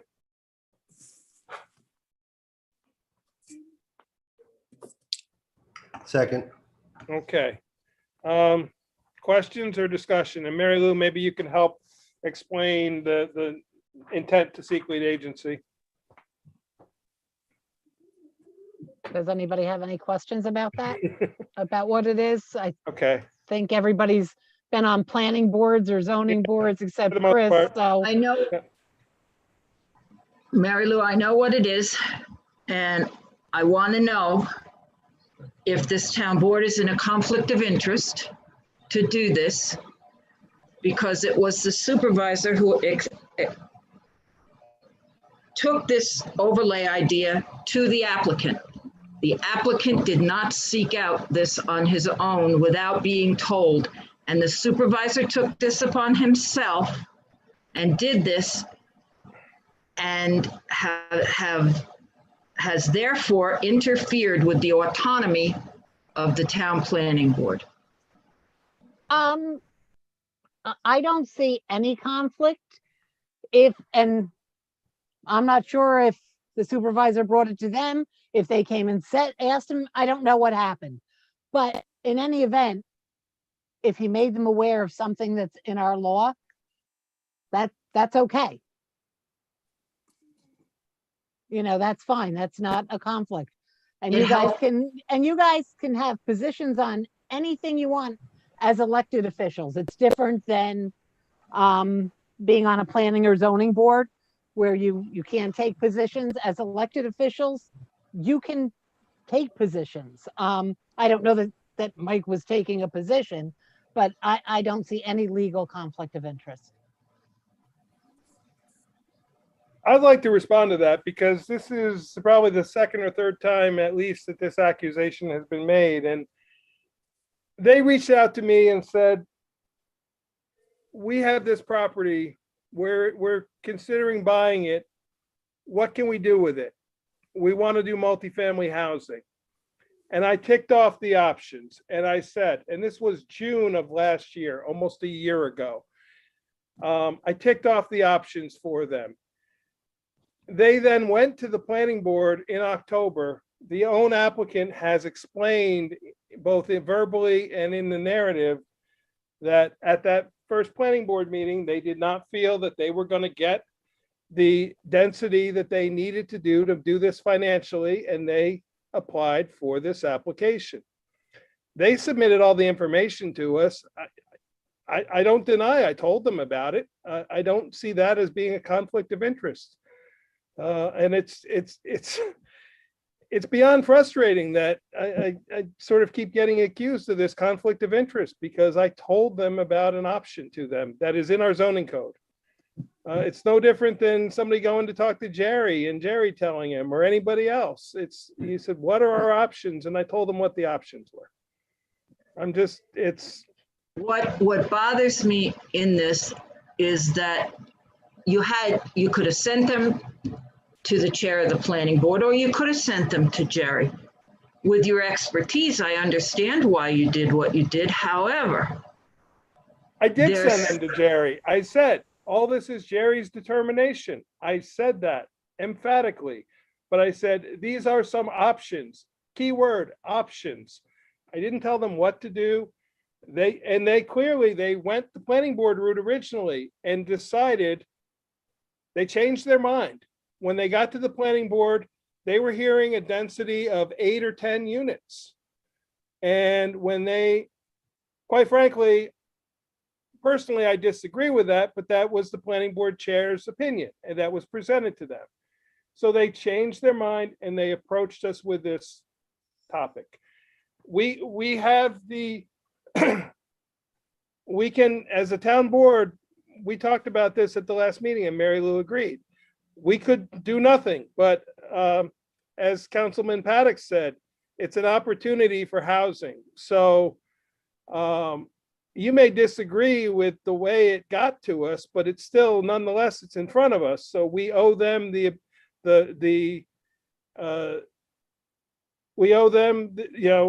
ability to pursue it. If we decide at the end of the public hearing that we think this is incorrect and we don't grant them the EEO, then they can go back to the planning board or they can come up with another project. This is not, it's not, granting them any additional approval. So I just. And with this motion, this is to declare your intent to seek lead agency and to circulate that. Correct. If you guys are gonna move forward, again, totally up to the board whether you want to move forward in investigating this EEO, but this is the first step. If you want to be the lead agency that does the environmental review as the town, the people closest to the project, this is what you do. So totally up to the board what you want to do. But this is step one if you're going to proceed to look at the application further. Right. well, I understand all of this, but my big thing is I want to make sure we're doing it correctly. You absolutely. This is wanna correctly. get- This is why we're doing this circulation of lead agency. We are doing it correctly. And Mary Lou has stated twice now, there is no conflict of interest. So, Yeah, B, I think it's absolutely fine the way it's proceeding if you guys want to go forward. My fear is that in some way we could be messing with the autonomy of the planning board, and that was my question. And that's what I want to make sure we're doing it correctly. Yes, it is. This is fine. They had different options. This is the option they ultimately chose, is to seek this EEO from you. and I will reiterate that this will still go to the planning board for site plan review. So, One way or another, whether they get an EEO granted or not, they'll be back at the planning board correct. if they want to move forward. So Kate, any other board members want to weigh in? If not, Kate, roll call. I would just say, I support the idea of this project. I think I do have like a little bit of a hesitation, specifically just about like, and maybe this could help in a future conversation. I think the EEO process seems kind of vague in a way, and maybe in the future we could consider creating like a formal application, because the way it's written in our code is that it's brought directly to the town board, and what we're getting is these like zoning applications, and then we get all this information after, and it's like, I would like to see something very like comprehensive from the applicant. And I think for me, that's part of it, is I'm still like a little like, the whole process seems very like, I feel like I'm moving along with it, not in control of it. So I think I'm hesitant. I will move forward because I want to get clarity on a lot of that. But that's just one thing that I'd like to say, is that I feel still very like having an application form, maybe something like that would be helpful. So that's all. Better explanation than mine. Thanks, Aaron. That's fair. I mean, it's a petition to the town board for a zoning district change. And because of that, that's why it begins with it. That's why we have, this is the second one we've ever done. So, and bear in mind, the first one was what I just said, the first one. So the way we did the last one is a zoning permit requesting a zoning change was made to the code enforcement officer. Just like any other zoning permit, anything to do with land starts with the code enforcement officer. We have reiterated that again and again. Because it's a town board action. A similar thing, Aaron, and you have not experienced this yet, is if somebody wanted a use not defined, they would go to the code enforcement officer and ask for a use not defined. He would deny it, but in that case, it's not a variance because the code is clear, then it goes to the town board. So step one is the zoning permit. Step two is the referral to the town board, and then the application process starts. So essentially, we are still in that gathering phase of the information. That's what we've done. That's what we asked them to do after our last meeting. We had the gateway meeting with the county only because this involved a larger aspect of the housing. It seemed to make sense to have those initial meetings before we got too far into the process. So I hear you that maybe we need an application, but it's not as cut and dried, or as I don't want to use the word formalized, but it's not as clear cut of this is an application form, this is what you answer, because every application is different. It's not as formalized as a site plan or special use permit application. So I understand your feelings, but I don't think it's, and maybe because I've been through one of these already, I know the process. You also wrote the law, and I think, when I read it as someone who's reading the code, and I'm going through a process, I think for me, you have a very particular understanding because there was a intent behind that. So right. I get that. I guess what I'm saying is we have another one. So, and we can learn. Yeah. All I'm suggesting, I'm suggesting like it's something, hearing a little bit of, of that conflict that's going on now is making a suggestion that it might be something the board could consider, that we create something that's a little bit more formal to help guide us and feel like we're more, like we know the steps of the process right. as an entire board. Because I know I like to have that level of knowledge. Okay. Yeah, see, somewhat too, the steps of the process are the code, but also state law. And because we cannot do it, we cannot vote on the EEO until seeker is completed. And because there's many organizations, that's why this resolution, I'm initiating it now because we can't take action for 30 days from the time it's sent. So we won't be able to take action on this until sometime into May, even if we wanted to. So that's step one. The next two resolutions are about the referrals that are required under our code, and then the public hearing. So, okay. Adam, Chris, you want to add anything too? My hand's up. Look. Oh, thanks, Mary Lou. Look. I didn't see it. I'm trying to do this. Anyway, I actually think that Erin's idea of coming up with an application form is a very good idea, both for this and for uses that aren't specified in the Okay. code. Just like, definitely Jerry is step one. But just like when he sends it to the planning board or the zoning board, they have an application. And every application that goes before the planning and zoning board, they're also different. So I think it might be great to design an application that says, the basic steps that we have, the basic information that we ask for in the law can be there. And then we can ask them for a narrative explaining it and, whatever else we think. Okay. I think that's a great idea, Erin. Okay. We'll put that together before we have another one.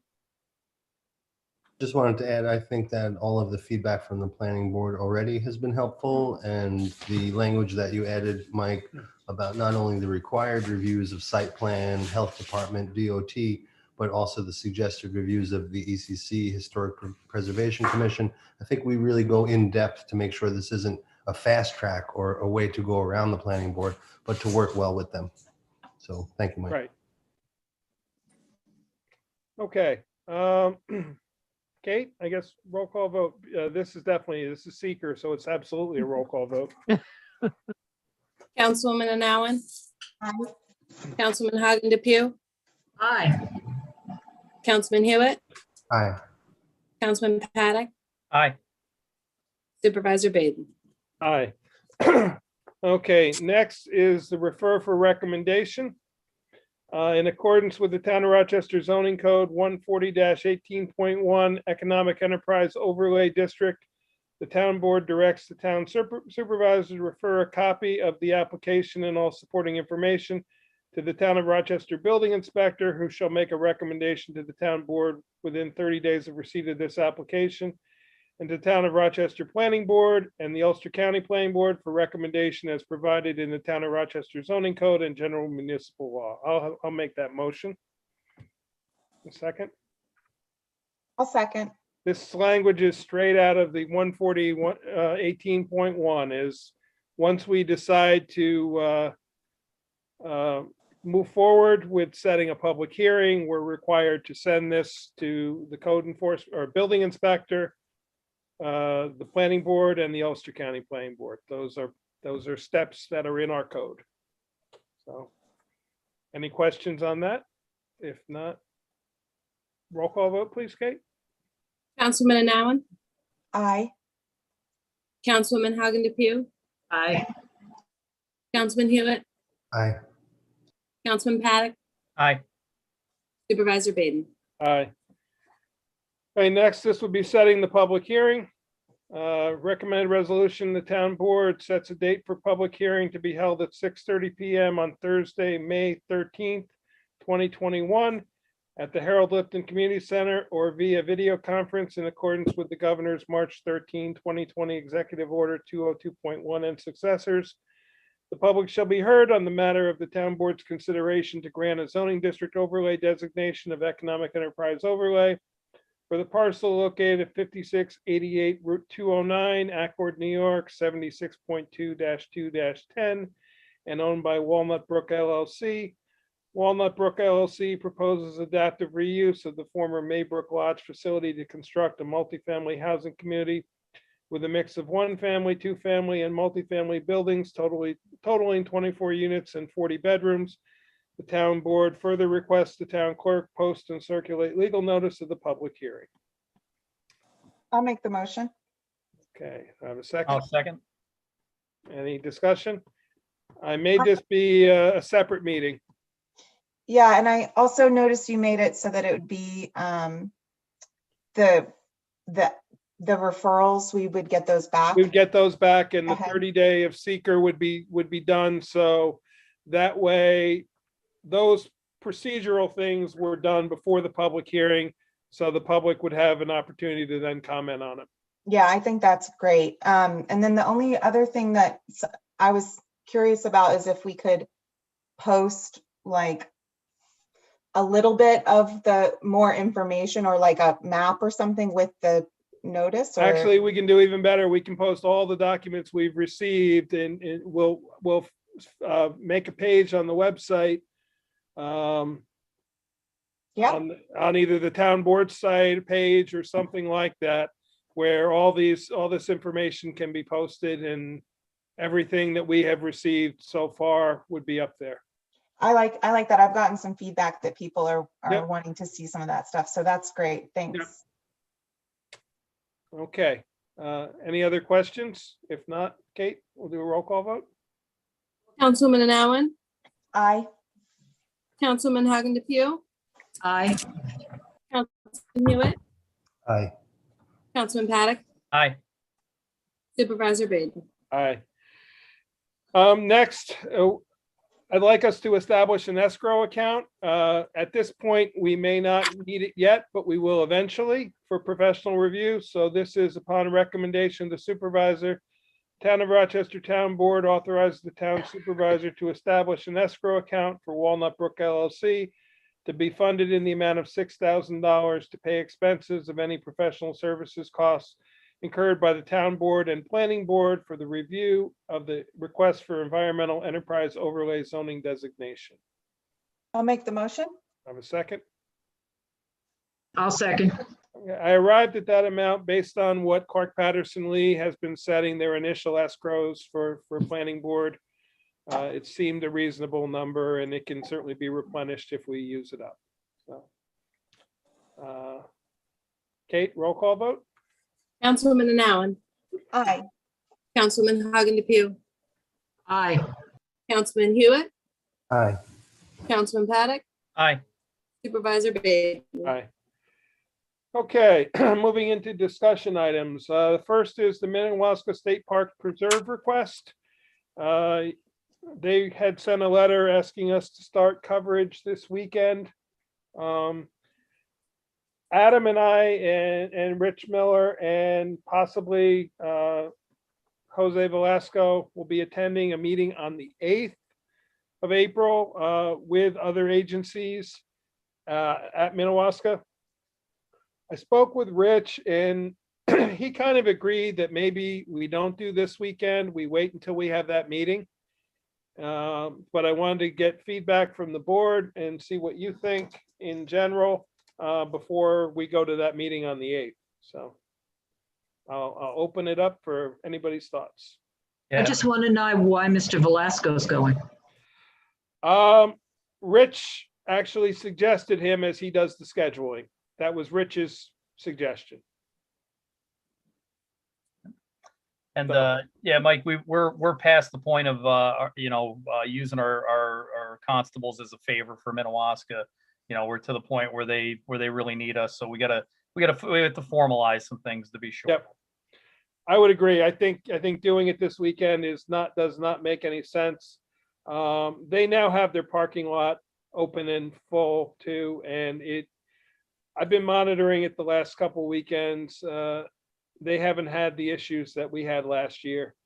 So I think we go to that meeting and see what comes out of it. And then we do have a meeting next Thursday, remember, on the 8th, to discuss a number of other items. So I think Adam and I can bring something back to the board out of that meeting and see.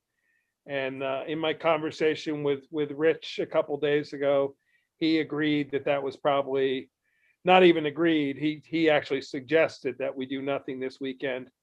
And he was the one who said he was going to see if Jose could come. It's a daytime meeting, so he may not be available. But any other thoughts on it?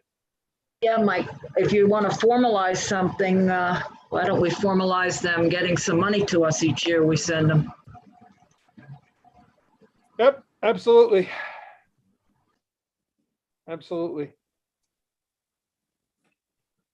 Mary Lou, how can another state agency pay us in any way, or should you and I talk about that offline? Because I don't know how Yeah. that would work. I don't have an answer to that off the top of my head. But we can definitely look into that. Great. I think that, you know what you can do? I have an answer off the top of my head. A shared services agreement. Yeah, absolutely. Okay. We'll see where it goes. The state police, the sheriff, the DOT have all been invited to that meeting, and I've seen a number of those agencies have replied that they will be there. So hopefully we'll all sit down at the table and come up with some answers. Socially distancing, of course. Of course.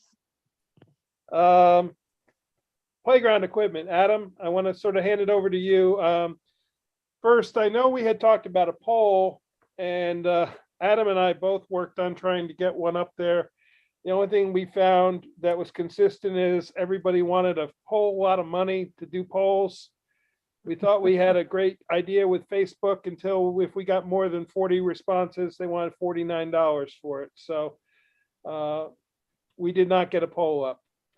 But Adam, It's unfortunate. I think, Mike, I think between you and me, we're smart enough to figure out how to come up with a free poll, and we fell down. But with that said, I would think that the informal polling that we've done from a very vocal community, which is nice, is really, really, really nice to hear. Whether it's community members, town employees, friends, family, everybody who watched the presentation, it's kind of unanimous. So it also makes the poll a little bit of a moot point, is that selection number 2 is just the one that people like, just heads and shoulder above the rest. So I think in an effort to prevent any further delay from our residents enjoying our new playground equipment, I'd make a motion that we go with selection number 2 and get it going sooner than later. Mary Lou, that was on the state bid. So can we do that without? Do we need an actual? If it's on the state bid, you don't need to go out to bid. And did we have when you got that pricing, Adam? That was a formalized pricing, correct? Yep. As a matter of fact, he updated it if we wanted to add the delivery of the proper amount of mulch. So I have that. How about we do this only because I don't have it in front of us? If you get that all to me with the mulch, I'll bring it to the next meeting on the 8th. We'll put it on the agenda to vote next week, and then we can officially approve the contract. Sounds good. I'll do it now. Yeah, if you can actually maybe even reach out to him and actually to ask him to give us a contract or quote or whatever we would need, that would be great. And then we'll move forward with that. And send the contract over to me, please. I will. Okay. I was going to say to Adam, the educators I spoke to, teachers, were really happy to have something for the autistic kids. Hey, maybe I'm a little autistic because I thought it was great too. Maybe I'll go spin the flowers or bang on them and make a noise. Yeah. It's going to be a very, very, very nice addition to our park. I think something that we'll all have a lot of pride in. What was the delivery time? Once I'm contract looking it up now. It's basically 4 to 6 weeks. Depending on what we can schedule. It is a tailgate delivery though, Jeff. So just they're going to bring the truck and we got to unload it, and it's a big truck. I think Jeff's gone. Jeff's gone, but we can watch the video later. We can do that. He already said that with the skid steer we can unload it. So, Adam, moving on to you again with more discussion on pavilion rental. I know you and Kate talked some more and had maybe a couple suggestions. Yeah, I mean, Kate brought up a really excellent point. And again, I would just remind everybody what the purpose of the rental is just simply a couple of points is, number one, as we expect increased use of our town facilities, to make it available to people, in a timely fashion for an affordable price. So that way, you don't show up for your birthday party or your family reunion and there's already people in it, that you can schedule. We've done it for free in the past, but quite honestly, You know, the pavilion needs, you know, the building condition survey says it needs a new roof. We need, you know, it does need to be updated. We do a lot of maintenance to it. As good as people are most of the time picking it up, not everybody does. And that's not, you know, not even to say the times that, you know, people don't reserve it and then, you know, leave dirt or trash. So all these things together said that there should be some fee for it. The question that comes into is twofold: is A, what do you charge? And then B, for what time? Kate brought up an excellent point, and I would be interested to see if anybody can solve the problem for us. She said if we do go to half-day rentals, no matter what the cost is, so half, you know, early part of Saturday, later part of Saturday, early part of Sunday, later part of Sunday, who comes down to inspect it? Who enforces it? If the people that were there in the morning don't leave it tidy for the people in the afternoon, and now the people in the afternoon have paid for it, you know, how do we solve that? And for something that was supposed to be, hey, we'll charge a couple of bucks, we'll offset a little cost, it certainly has become a little bit more daunting. Unfortunately, our neighbors to the adjacent towns don't have a lot of great solutions for us, as either their park areas aren't equivalent or they kind of don't do very much. So you know, again, my personal opinion is, you know, we kind of talked about it: a $50 refundable deposit, a $50 fee whole day. And that'll hold the space in the park. That's kind of the easy solution, but I'd be open-minded to hearing if anybody else has a better solution or more elegant solution. I think it's a good compromise. I understand we have the issue of checking if somebody's rented it in the morning that they have cleaned up after themselves. So, yeah, I like the sound of, you know, two families being able to rent in the same day, but at the same time, it just might not be easily feasible, you know. So we just and again, I don't think we've run into conflicts in the past, so maybe we're just overthinking it. We need to simplify it until we do run into a problem and then address it at that point. yeah, Can I- Aaron. I just wanted to ask a question that what you just said, Adam, about a $50 refundable deposit and a $50 fee.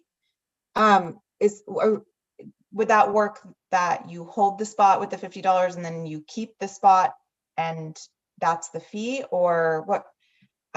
Or someone gives $100 and then they get 50 back? Well, I just was Yeah, good question. And Kate, maybe you can elaborate on it. It's my understanding that it'd be, you know, like the old days, like we hold the check. If you mess it up, if you break something, if you leave it dirty, we're going to cash that other $50 check too. But we want the first one as the fee. But Kate, maybe you could elaborate on it for us. Yeah, I was thinking $50 to rent the park, $50 that would be refunded as long as they take their garbage out, and it doesn't require resources of the town to go there and clean anything up, because it does require town resources regardless. But if people are taking their trash out and actually knowing they're going to get $50 back, they're going to be a little more attentive to what they leave and don't leave there. So I thought that would be, you know, a win-win.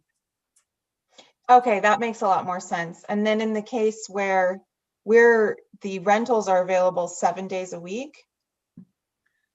I would think so. You know, So- again, I think the priorities obviously being, you know, weekends and holidays.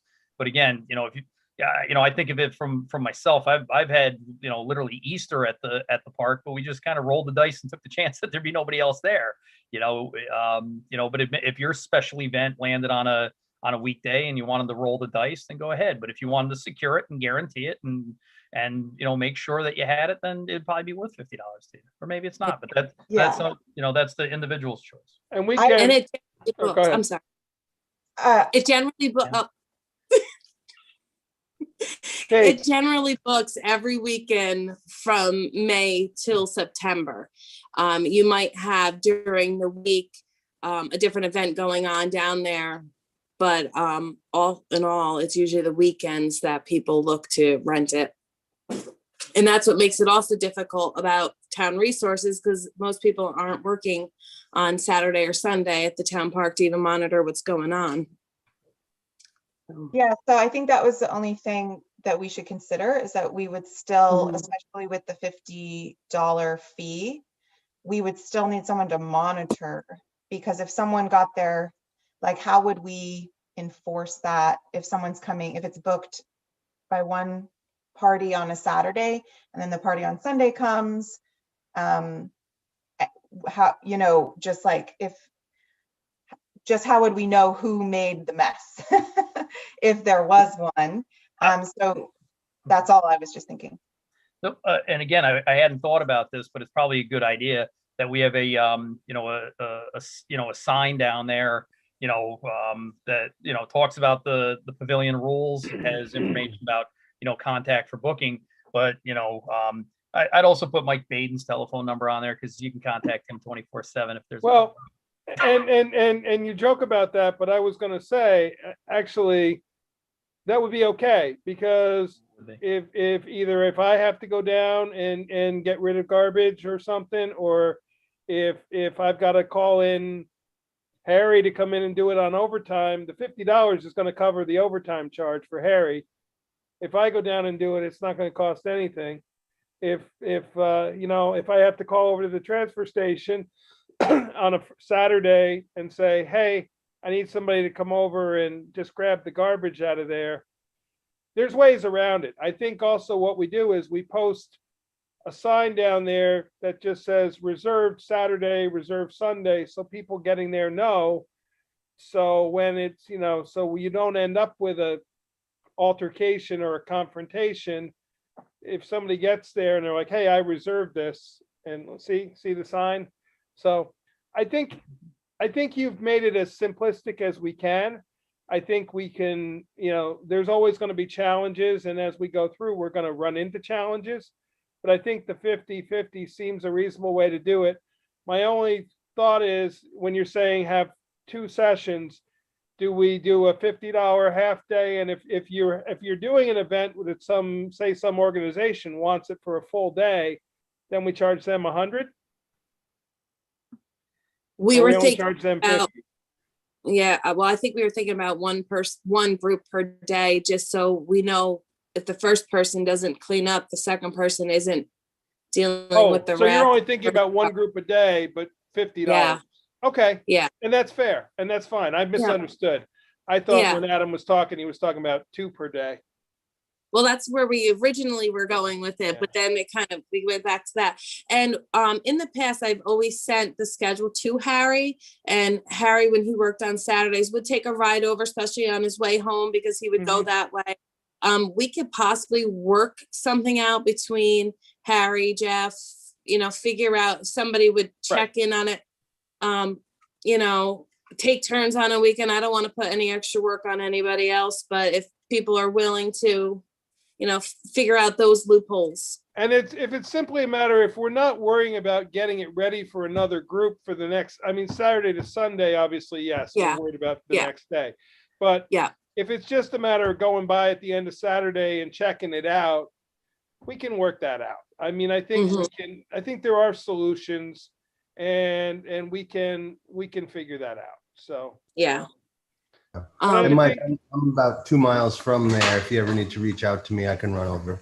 yeah, and it's not even a matter of, you know, I think it's going to be a rarity. I think most people are going to get their other 50 back. But, and Kate, I'll leave that to you, how you want to do that. If it's a check that you just tear up, if it's, you know, you return it or whatever, however you want to do it. Okay. Um, It is something I would like us to decide maybe for sure by next meeting, because now we're coming up on the season where people want to rent the park. So maybe if we have something by next week. so rather than trying to cobble together a resolution today, why don't I, since we are meeting next Thursday, Yeah. I'll get that agreement out again, fix the couple changes that Mary Lou had recommended on that agreement. We can approve the agreement and come up with the fee at the same time next Thursday. Does that sound like a good idea? Yeah. I think we're all in agreement on the 50 and 50, and you know, if somebody rents it for 4 hours and they're not there in the afternoon and somebody else comes in, that's fine. Mhm. But if you want to hold it for your group, you got to pay $50, and if it, I think it's not out of line. Right. So, And people have really been utilizing the park. I've noticed it a lot Oh, more yeah. here than any time in the past. It's amazing to me. We leave at 4 o'clock and there's just people everywhere. Yeah. Whether they're walking the circle or in the basketball area and down the park, and the rail trail is lined up with cars. I wouldn't mind seeing that maybe getting a little widened too, the parking area down there. I don't know. Yep. We're, Talk to Jeff, because that's maximizing the amount of cars that can be It's- there as it is. it's been discussed. We're actually talked Okay. about that, trying to widen that this Okay. summer a little bit. Yeah. So. Okay. Everybody feel comfortable with that? Moving on then. We got a planning board request about a consultant. I've done some thinking about it. Partially, they already have the approval for a consultant. What I think they're looking for is a little more continuity. And I wanted to talk to the board about this before I talk to the planning board, but here's my thought. We approved Mary Lou to be at all the planning board meetings, and we've given her 1 hour of review time, and we incorporate the costs of that into our town budget. So for her to attend the planning board meeting, any outside review she does above and beyond that is billed back to the applicant. What I'm proposing is that we go to the planning board with a very similar idea. We lost B. A very similar idea to what we're doing currently with Mary Lou. Where we would, and maybe we have to raise our fees a little bit, but that we have the planner at every meeting. And the planner would then pre-review the applications. They would spend, again, the same deal we have with Mary Lou. They attend the meetings, they do 1 hour of review of the application. Everything above that would be through the escrow account. What's the board's feedback on that? How much You have somebody? cost?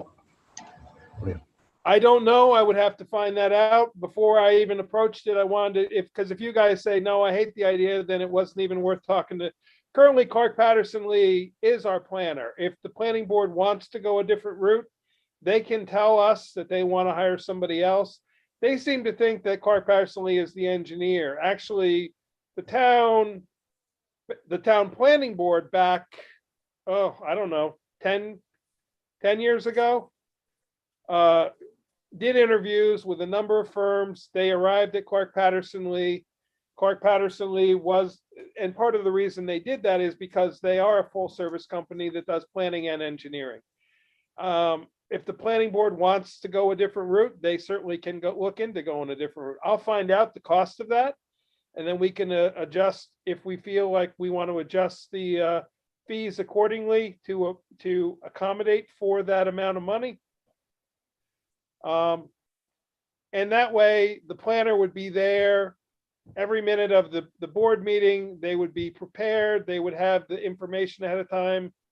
And Mary Lou, maybe you can add into that if you think that that's, because you do it now and it's helpful, right? It is totally helpful. And in other my other towns that I represent, that's done. The planner's there. I will say, in one of my towns, the planner that they'd used for years ended up going to a different firm, and he's hours and hours away now, but he just videos in. The planning board secretary has the laptop, and he just sits on the table with us. So And will that's a would that be possibility. legal, Mary Lou, post-pandemic? Yes, board members can't do that Okay, at other times, but you know what? You could do that with me. And then you're saving your traveling costs. okay. It's and that's worked fine in the other towns. So maybe they'll want to use CPL. There are also many other firms that have both planning and engineering components. Right. I thought what I would do though is talk to our board first. If the board is in agreement with this concept, I'd then go back to the planning board and say to the chair, look, here, we've heard your letter. We understand, we agree with you. Here's how we're proposing this be handled. And then we allow them to decide if they want another different planner, if they want to continue with who they have. It's not up to us to get a planner for them. It's up to them. So, Yeah, state law says that the planner and the attorney for the planning board and zoning board are chosen by those boards so long as you guys fund it. right. If you guys don't fund it, there's nobody for them Right. to choose. I want to tell you what they do in Wawarsing, and totally up to you. This is something Rochester traditionally has not wanted to do. In Wawarsing, both the planner and I keep track of how long we spend on every application at a regular board meeting, and that is billed back to the client. Not to the client, to the applicant, I'm sorry. Because, you've seen my bills over the last 2 years for planning and zoning, It's great when we have a lot of applications. It means things are happening. But I've been at these board meetings without travel because we're on virtual for 4 hours. And the town's absorbing that cost because it's a meeting. When I go to those meetings in Wawarsing, they say, okay, she spent half an hour on this applicant's public hearing, and that gets billed to that applicant. Through they put up an escrow, and it's billed to the applicant. Just something for you to consider. Different towns do it differently. Your billing always breaks it out too, Mary Lou. You break it out by the applicant. Yes, and I break out the billing by the applicant. The only reason I've been opposed to that is the applicant, while they have some degree of control over the amount of time an application is talked about in a meeting, they don't have total control over it. If the board gets off in a sidetrack discussion or something, and the clock's sitting there ticking on Mary Lou, I've always, I've sort of felt like you make your fees to cover your costs, and then the extra they pay for on each application. I can see both sides. I understand why Wawarsing does it the way they do, and it works for them. And I will say, when Wawarsing started doing that, things became actually, I think, and B, you may know this is better than I think that probably public hearings got shorter because applicants didn't go, not applicants professionals didn't go on and on as much because the applicants say, hey, let's stick to the subject at hand. I don't know. B, you did the billing. Is that, I don't know. You could see a down sweep in the bills once this was being applied to the applicant. I don't know how I feel about it yet. I got to think on it. But there are definite arguments either direction on this one. And but just things for you to think about, especially when you're doing your budget in September. We could propose it both ways to the planning board and let them pick which way they wanted to go. We also could think about it for a week. They don't meet again. Their planning board meeting is not until the 13th, which is after our next meeting. If you guys want to contemplate it for a week, we can throw it on our agenda to talk about next week and come up with an idea of what we propose to the planning board. Or we could propose a number of options and let them pick which one they think is the best way to go. Yeah, Yeah, I like, The part that I just brought to you, that's not something you have to decide along, right now with whether to go with a planner, whether to be, billing my time and their time per public hearing time or planning board discussion time. But it's something you might want to think about and mull over it longer than that. But Yeah. I totally support the request for a planner. Chris, you were going to say something. yeah, Oh, I'm sorry. That's I okay. like, no, I did that after you were speaking, Mary Lou. Thank you. Mary Lou answered most of my questions. I like how you compared it to the relationship with Mary Lou because she only comes on as needed. Sometimes she doesn't attend our meetings. So thank you. Aaron?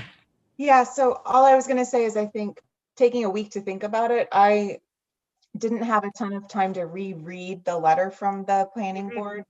But I believe what they're asking for, they were specifically asking to set a separate escrow account for a specific sum of money that they could then determine at a pre-application meeting whether or not to, like Chris was just saying, bring the planning consultant in to do that review of the application. Right. So that's what they're asking for. And I think, you know, getting that clarity that they can choose whoever the planner is, but I think they were sort of asking for us to retain a planner. So that planner would get funded in their proposal through the separate escrow account that would be for that specific purpose. But they can do that already right now. I don't think they realize that. And I've tried to explain that to them. They have the ability to charge an escrow account anytime a professional is brought in. What I would like to propose, and it's taking what they said, but it's another step further of, you know, when I became chair of the planning board, I went to this town board that back then and said, I'd really like Mary Lou at all these meetings because you never know when something's going to come up that you need an answer or not. And if you have to wait a month to get the answer, it really stops the process. And they agreed back then to fund Mary Lou. So we could agree if we agree to fund the planner, then the planner is there from minute one of the meetings and weighing in on the application. If they want to do it through the escrow account, then that's fine too. So the funding is sort of secondary to is the planner involved in every application every time. Back when the town first started using Chazen before Clark Patterson Lee, Chazen was like that, but Chazen, the woman who was doing it, came to the meetings on a volunteer basis and only billed if they did work outside because she lived in our town and she was willing to do that.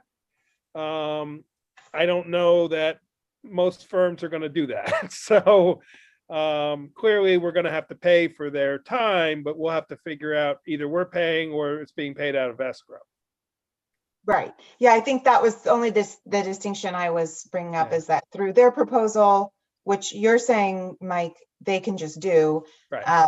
That wouldn't cost, let me lower my hand. It wouldn't cost anything out of our budget. But if we went with just funding a planner to be present at all the meetings, which I also think is a great idea, we would have to come up with that funding. Right. And it either gets funded through the application fees or we do what Mary Lou said, where we track the time of each application. And you know, Brianna can certainly just jot down the start and end time of each application.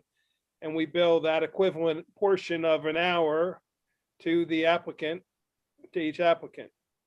So. You know, what we do is I keep track, and one more thing, I write notes for each thing right on the agenda, when it started and when it ended, and so does the planner. Mm-hmm. And then in our bill, it will, reflect that. Yep. Okay. So I think about it for the week. We can talk about it more next Thursday. Come up with what I send back to the planning board from us, and I think for that matter, we should consider whether we want to do that for the ZBA too. So. Yeah. Okay. Next agenda item, and we don't have to. I got another email from this American Tower lease person. Do take a look at the new proposal, because he's proposing, one of the proposals is just a flat sum of money to extend the lease. It doesn't change anything. We're not selling our interests, our rights.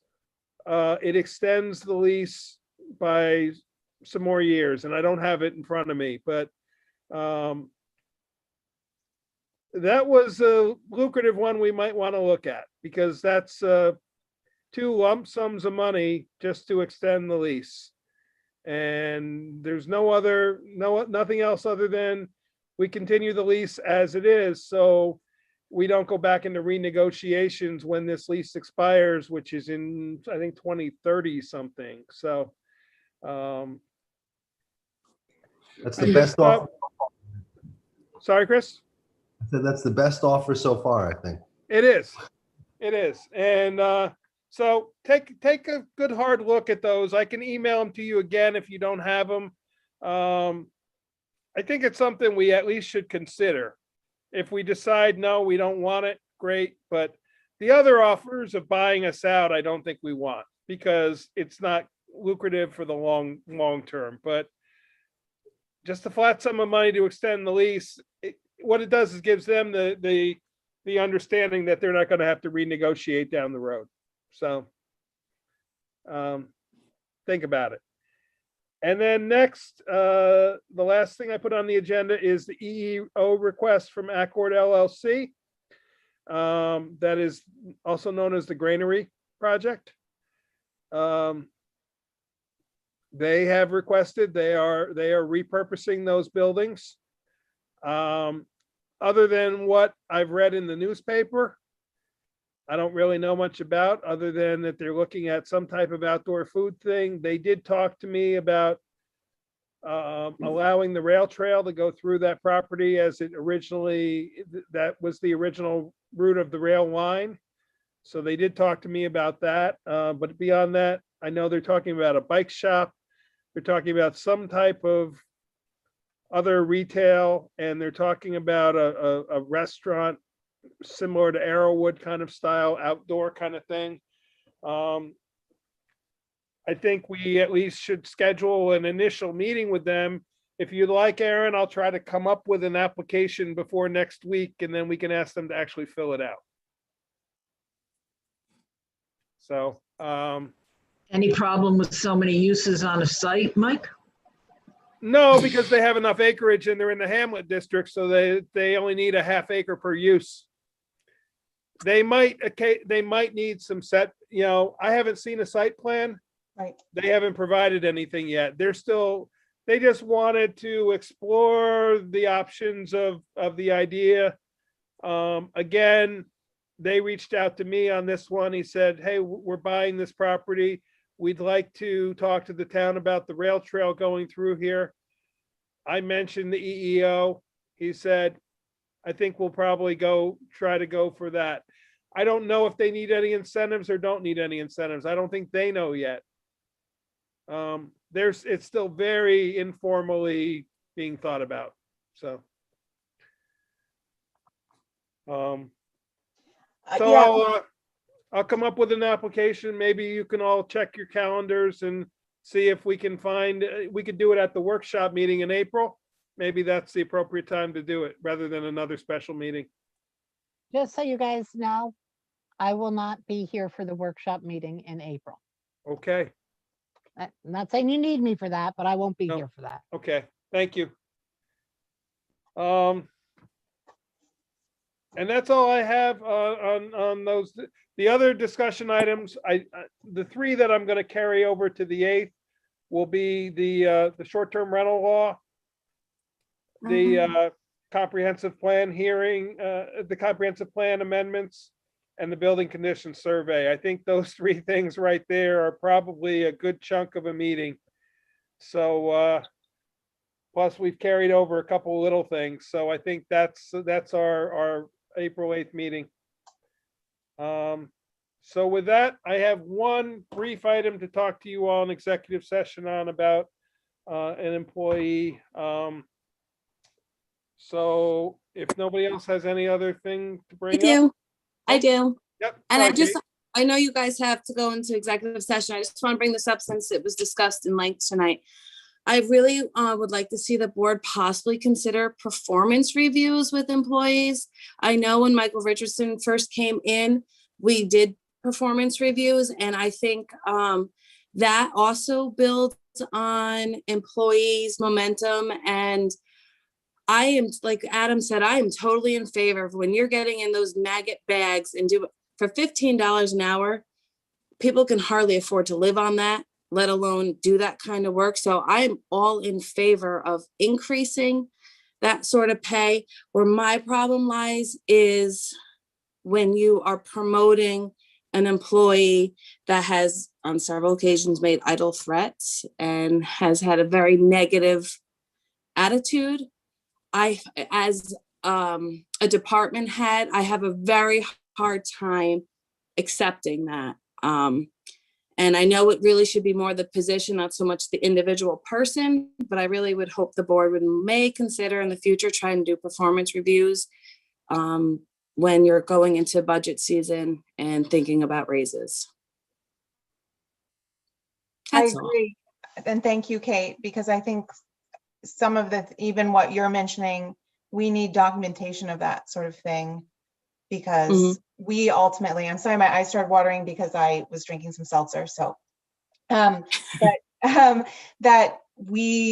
the kind of thing that we, as the employee, as the technical employers, need to have, and you know, that strengthens the communication that the board has. So I support that, and it's in our employee manual, and I think that it is, I'd be thrilled to be in a subcommittee working on making that happen this year. So I've actually already asked Michael Richardson to help come up with a template for that, and do plan on trying to implement that this summer.